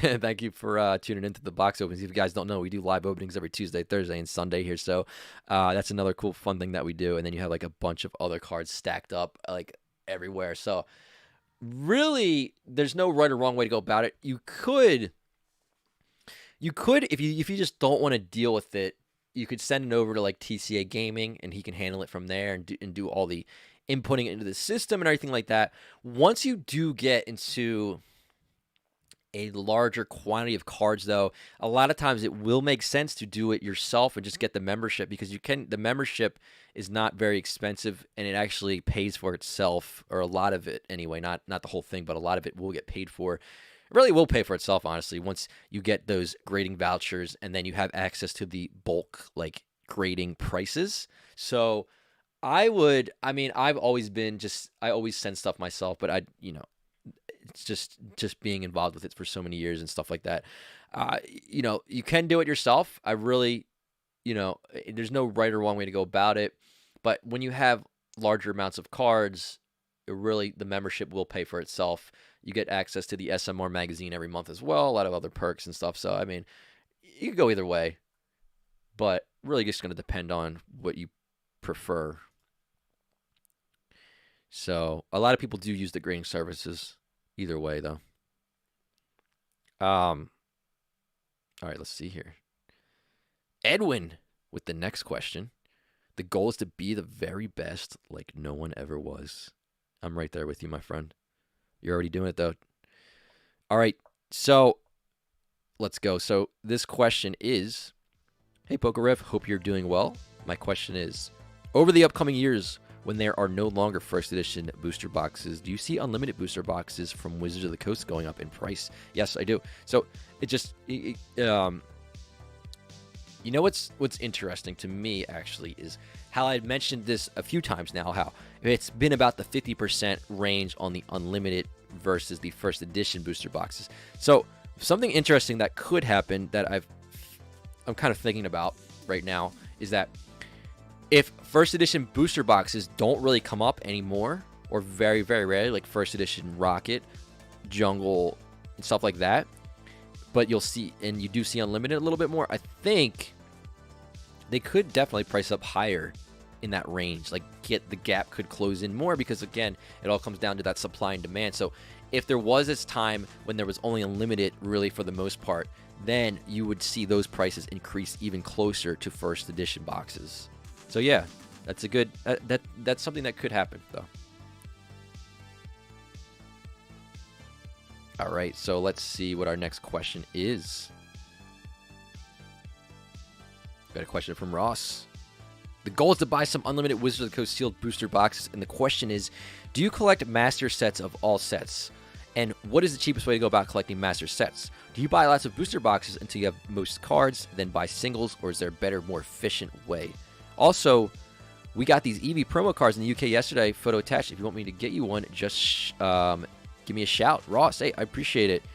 Ooh, what are these from? I've never seen these. That looks really sick. Check this out. So we got a EV promo card that was released, I think you said, yeah, in the UK yesterday. First time ever seeing this one. EV on the ball. 2020. Dude, that is wild. EV on the ball. Really cool artwork. What do you guys think of this one? And have you seen this one yet? Make the assist, it's the attack. That is cool. Number 002 out of 005. Not seen these yet. I wonder what the full set is. So there should be 5. That's interesting. And the illustration on here says illustrated and directed the Pokemon card art team. So they don't have like an actual just single artist on here. That's a really cool stamp on the side as well. That's awesome. Very cool. I think this is going to be a big hit card. It's got a lot going for it. Football fans, soccer, whatever you want to call it, plus EV, plus promo. That's awesome. Now I want to see what the rest of that is. All right, so Ross, actually, your main question though was collecting master sets. What's the best way to go about it? So there actually is not really a best way, I guess, to go about it. You could open booster boxes. I know some people will open up maybe like a case of booster boxes, grab a bunch of cards that they need, fill out their set like with the commons, uncommons, and stuff like that, and all the big hits that you get. Probably going to double up on stuff. You could take those double ups, sell them, make some of the money back, use that money from there. You could either try to buy the cards that you're missing, or you could buy more sealed. As you know, as you go on and buy more sealed boxes to open, it becomes more of a challenge to hit those cards that you're missing, if that makes sense. But you could get lucky. Like there's so many, could get lucky and get some big hitters and then use that money to pay for the rest. It's like a kind of like a gamble at that point, or pay for the car. I think the way that I would do it if I was doing it, I would probably buy like a case of the newest set, open those, fill out the set, take all the doubles, sell all the extra doubles, see where I'm sitting at. If it looks like I can start picking off cards by buying the singles, just doing it for filling out the rest of the set, do it that way. Maybe take another round, depending how big the set is, like Hidden Phase, you might have to do like another round or something to go for it. But a lot of people do. Some people will like to open everything to get the set, like pull every card, which is actually, it's a pretty cool way to go about it as well. But again, it all goes down to not one single way to go about it. All right. Got a question from Manny. This is a grading question. Hey, Rev, love your content. I've been collecting since first edition base. I have a huge collection of raw and graded cards from first edition base Zard to Gold Star Umbreon, but I have not graded anything yet. With the current backlog at PSA, do you think I should wait to sign up and submit in 2020 or wait till they can catch up? I've heard horror stories about delays and lost packages. Thanks for your feedback. I don't really see them catching up anytime soon. That's the thing. I really think even going through 2021, we're still going to be backlogged like crazy. So I would say the sooner you get it in, probably the better at this point. I mean, there's like, they're trying to, they can't get ahead. They can't even get caught up. It's progressively getting more and more backlogged. And I see the popularity of Pokemon, collecting, investing, and all that stuff continuing through 2020 for sure, 2021 most likely with the 25th anniversary, all these crazy sets. I don't see any slowdown. But in terms of like lost packages, I really don't like to use USPS for expensive stuff. I really like to use FedEx, Express, UPS, Express, fully insured. USPS to me is like the cheapest way to go about it for most packages, but when you're talking like super valuable stuff, I really wouldn't. I don't know. I really don't. I feel like there's so many more stories associated with USPS losing packages and damaging stuff versus like FedEx or UPS. So if you're going to send it out, I would probably do FedEx, UPS. I would insure it and everything like that. That's what I would do. Nice. Thorson Collectibles selling an X and Y master set. Ooh. X and Y Evolutions, I should say, master set. That's awesome. XY Evolutions is super popular right now. It's been popular for quite a while. So in the chat right now, Ryan says, doesn't FedEx have a lower limit on insurance for collectibles? So in terms of like their limit on collectibles, I'm not 100% sure. You can do third-party companies that will insure it as well. So places like ShipStation, even like if you get insurance through other methods, like you're collecting insurance and things like that, there are other insurance policies, like if not to go directly through like FedEx or UPS, their own shipping, but a third-party shipping on top of that you can do. But there's all different ones that you can go with, as long as they're okay with collectibles. All right, so let's see what our next question is going to be on the live Q&A form here. I'm going through as many as I can. I probably won't get through all of them because we still have quite a bit to go here, but I'm going to do as many as I can. Either way, the reason that we do this is so that, like, basically it all came back to getting so many questions every day through emails, comments, Instagram, DMs, and all this stuff, and just doing it in a way where we can all learn at the same time. So I think this is kind of like the best way to go about it. So if you guys ever do ask me questions, it's probably the best way for me to get to it and go about it would be through here on the live Q&As every Saturday morning. So if this is your first time here, again, make sure you hit that subscribe button and stick around if you want to watch next week's as well and get a notification of when this live starts. So Skylar with a collecting question. The goal is to collect all pack arts from Wizards of the Coast era. That's solid. That is very cool. I like that goal. I had that goal before, which I completed a few years ago, maybe like 3 years ago. Hey, Rev, I'm starting to collect old Wizards of the Coast sealed packs. So far, I have full jungle set and now starting on fossil. Was wondering what's the best way to store these packs so they are kept in the best possible condition. I'll show you. This is what I do. All right, so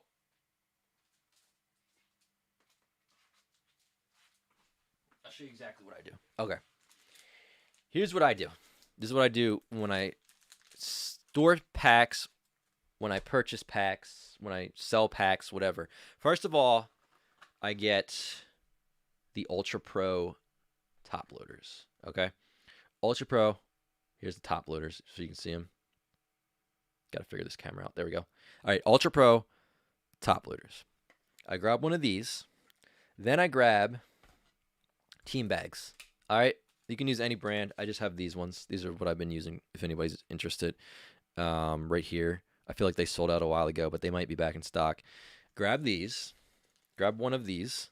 And there's no, like, this is going back to, like, there's different ways to do things. This is how I do it. I get this. I use the top loader as, like, a support on the pack to protect it from, like, bending and things like that. So I put that behind it. Then I put it into the bag like this. And I make sure that the crimp on the bottom is on that top loader so it doesn't bend. Then take the sticky part off of that and I seal it up just to the top of the pack. That's how I do it. So with the top loader behind it, like that.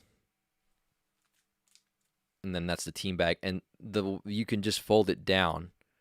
So you just fold the team bag down to the spot where you want it. And that's how I ship them to, if anybody ever purchases loose packs or whatever. Or if I put them in my collection. My entire collection of booster packs is stored this way. Team bag and Ultra Pro top loader. All right, hopefully that helps. Let's see what else we have here. Next question is going to be from Enrique. The goal is to collect them all, and the question is, have you ever seen a slab with this kind of stuff inside? The slab seems new, the card seems unaffected. How do you think it will be affecting the value of the card? All right, so let's see here. So, okay. Yeah, so that happens sometimes where you get like weird like little bubbles. So I'll show you guys on the screen here. There's like weird little sort of like bubbles on the actual like top there. I really don't think it'll affect the value really at all. That's just my personal opinion on that. I think you're good. But yeah, sometimes you'll see weird things like that on the cases from the manufacturing process. But nothing really to worry about, in my opinion anyway. I mean, it might affect a couple of people that might be like, oh. Guys, I have a question for you guys now. So going back to like,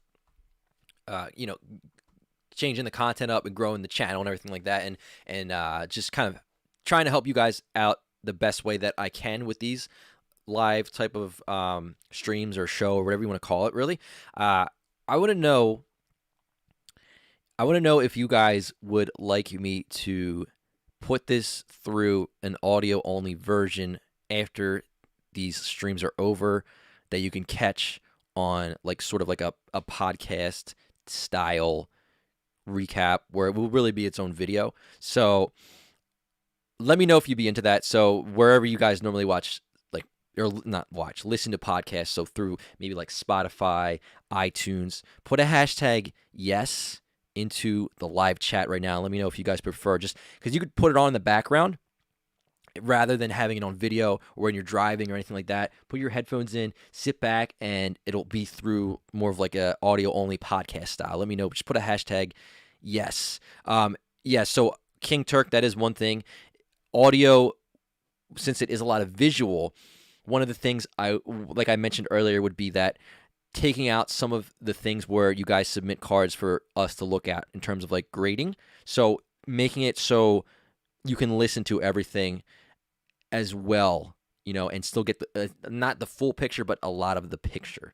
But But let me know. It would still be, I'd still have this as the live like normal, but just afterwards have it go through as a like an audio style as well. You can still watch the entire thing on YouTube, watch the recap, but just to have it, like, I know a lot of people like to drive with it, have the headphones in it, and still like to use like their phone and not have YouTube pulled up. Just let me know. All right, cool. I got a lot of yeses. We do have some no's though. Okay. Well, definitely gonna think about it and let you guys know for sure. All right. Let's hey dude, TCA Gaming in the house. What's going on? Thanks for tuning in, TCA Gaming. Dang, a 3-hour stream. Oh, we actually just hit the 3-hour mark. You are I didn't even realize it. Sometimes it flies by. But the legend TCA Gaming in the house. Hope you're having an awesome weekend, my friend.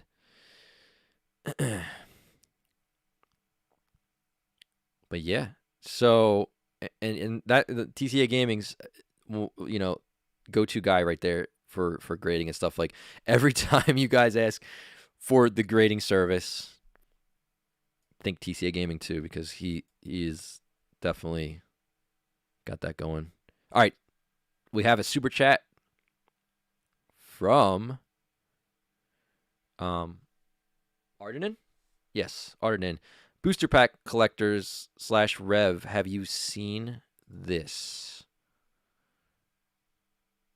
I don't know if this link's letting me pull it up on here. Yeah, for some reason YouTube is blocking me from pulling up that link. Not sure, but I'll definitely have to check into that, see if I can get it opened up afterwards. But I appreciate the super chat. Sorry I couldn't. I don't know why it's like blocking it for some reason. But all right, let's go to let's do a couple more questions here. Let's hit a couple more questions. So, John has a question, and it's a collecting question. The goal is long-term investment. So the question is, background, a Yu-Gi-Oh collector. What would be the best long-term investment for a graded card that is currently within the $300 to $500 range? So I really, honestly, from my honest opinion, I really don't speculate on graded cards very, very much. Graded cards to me, and I've never really speculated on them. I focus on vintage, like sealed product, or just overall mainly sealed product, because it just, in my mind, that's what kind of clicks with me and makes sense, right? Because when we think about supply and demand, we think about vintage sealed product. The demand is huge. People want to open it. They want to collect it. They want to get the packs. They want to get the cards inside of it. And it's always, supply is always going down because stuff is always getting opened up all over the world, right? There's only a certain amount of base unlimited boxes that exist in the world, and that is always going to decrease no matter what, basically, or stay the same at least, or decrease. It's never going to go up.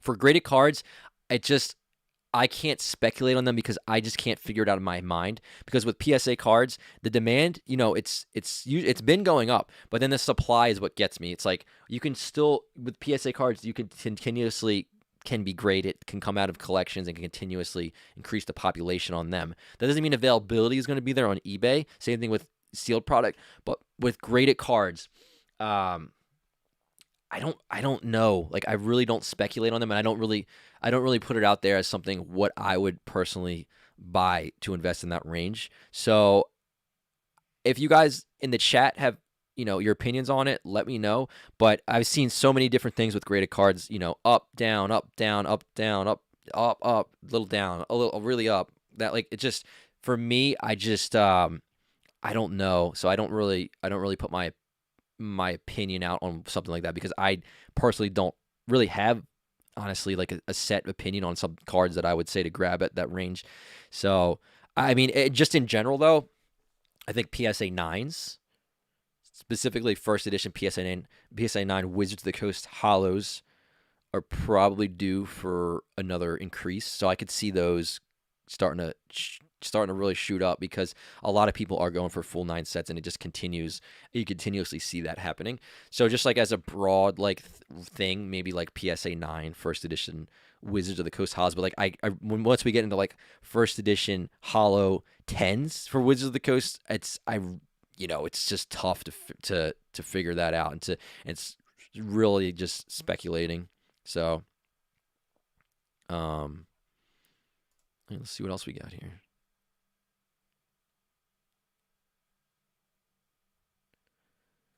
All right, so I think we got time for a couple more questions here. So Chris says our 1996. Okay, I think I answered your question. The 1996 Japanese holo cards worth grading. I think you were the one that sent me the binder, I think. All right, so let's do this one. So Luca has a grading question. Hey man, thank you for all you are doing for this community. Thanks to you, I searched my old cards and found them. Obviously, the conditions are not the best, but there are some interesting cards. I would like to know if some of them deserve to be graded. I'll send you some pictures to get an idea of the general conditions. Sorry, my bad. English, it's not my main language. Thank you, and have a good day. No worries at all. So you found some cards, and you want to see like the general conditions on a lot of these. So what I could do is pull up a couple of these on the screen just so you can get an idea here. We got some pretty cool stuff. So Lugia EX looking pretty good. I mean, you know, the centering is definitely not perfect, but it's still like looking at the conditions of these, they're looking pretty decent. It's a little tough to see with the lighting, but now if I do get a little closer, I am kind of seeing some like whitening over here and stuff like that. But like these are kind of, let me see what else you have before I say that. Because the Lugia is pretty, you don't really see it. Yeah, okay, so you really have stuff though that's like pretty big in the EX era. Like Charizard EX is pretty huge. So I mean, you know, it's not in English, but is this one? See, this one is in English. So I don't know what something like this is going for, not in English, but in general, like the rarity tier for like the EX era stuff, it's up there. Delta species, Sceptile, another Charizard EX. I think I saw that one. Ooh, like this is big. Groudon, Gold Star. Another one that's not in English. But overall, like these super high tier cards, definitely worth grading. Like even this Lugia in like a lower condition, all these stuff are pretty much, yeah, all around. Definitely probably be worth it. I'm seeing a lot of different conditions though. Like this one looks pretty scratched, but then when we look at the Lugia, it doesn't look as bad. So, you know, you might be seeing stuff in like the 6, 7, 8, and, you know, maybe even 9 range, depending on the quality and the condition of all of those other cards there. But overall, yeah. Well, listen, guys, I think we're going to end it here. Went about 3 hours and 15 minutes on this one, so a little bit longer than normal. Usually try to go for about 2 hours. Sometimes we stretch it to 3, but a lot of cool interesting information, I'm going to say that, in this episode. I feel like we hit on a lot of new stuff, you know, expanding the ideas on this actual show and things like that. I will be implementing more different things to make it different every episode, but also add in, I have a list of things. So as we get to it, I'll start checking things off the list to make these a little bit more interactive. And yeah, so I had a fun time. I hope you guys did as well. On your way out, do not forget to smash that like button. If you're not subscribed here, make sure to hit the subscribe button on your way out. And I think that's it, guys. I had a fun time here. Hope you have a great weekend. And we'll be back tomorrow with an opening if you guys want to stick around for that one for tomorrow. Come back, open some Pokemon cards. Have a good time. That's what it's all about. But yeah, guys, hope you have a great day. And I will see you on the next one.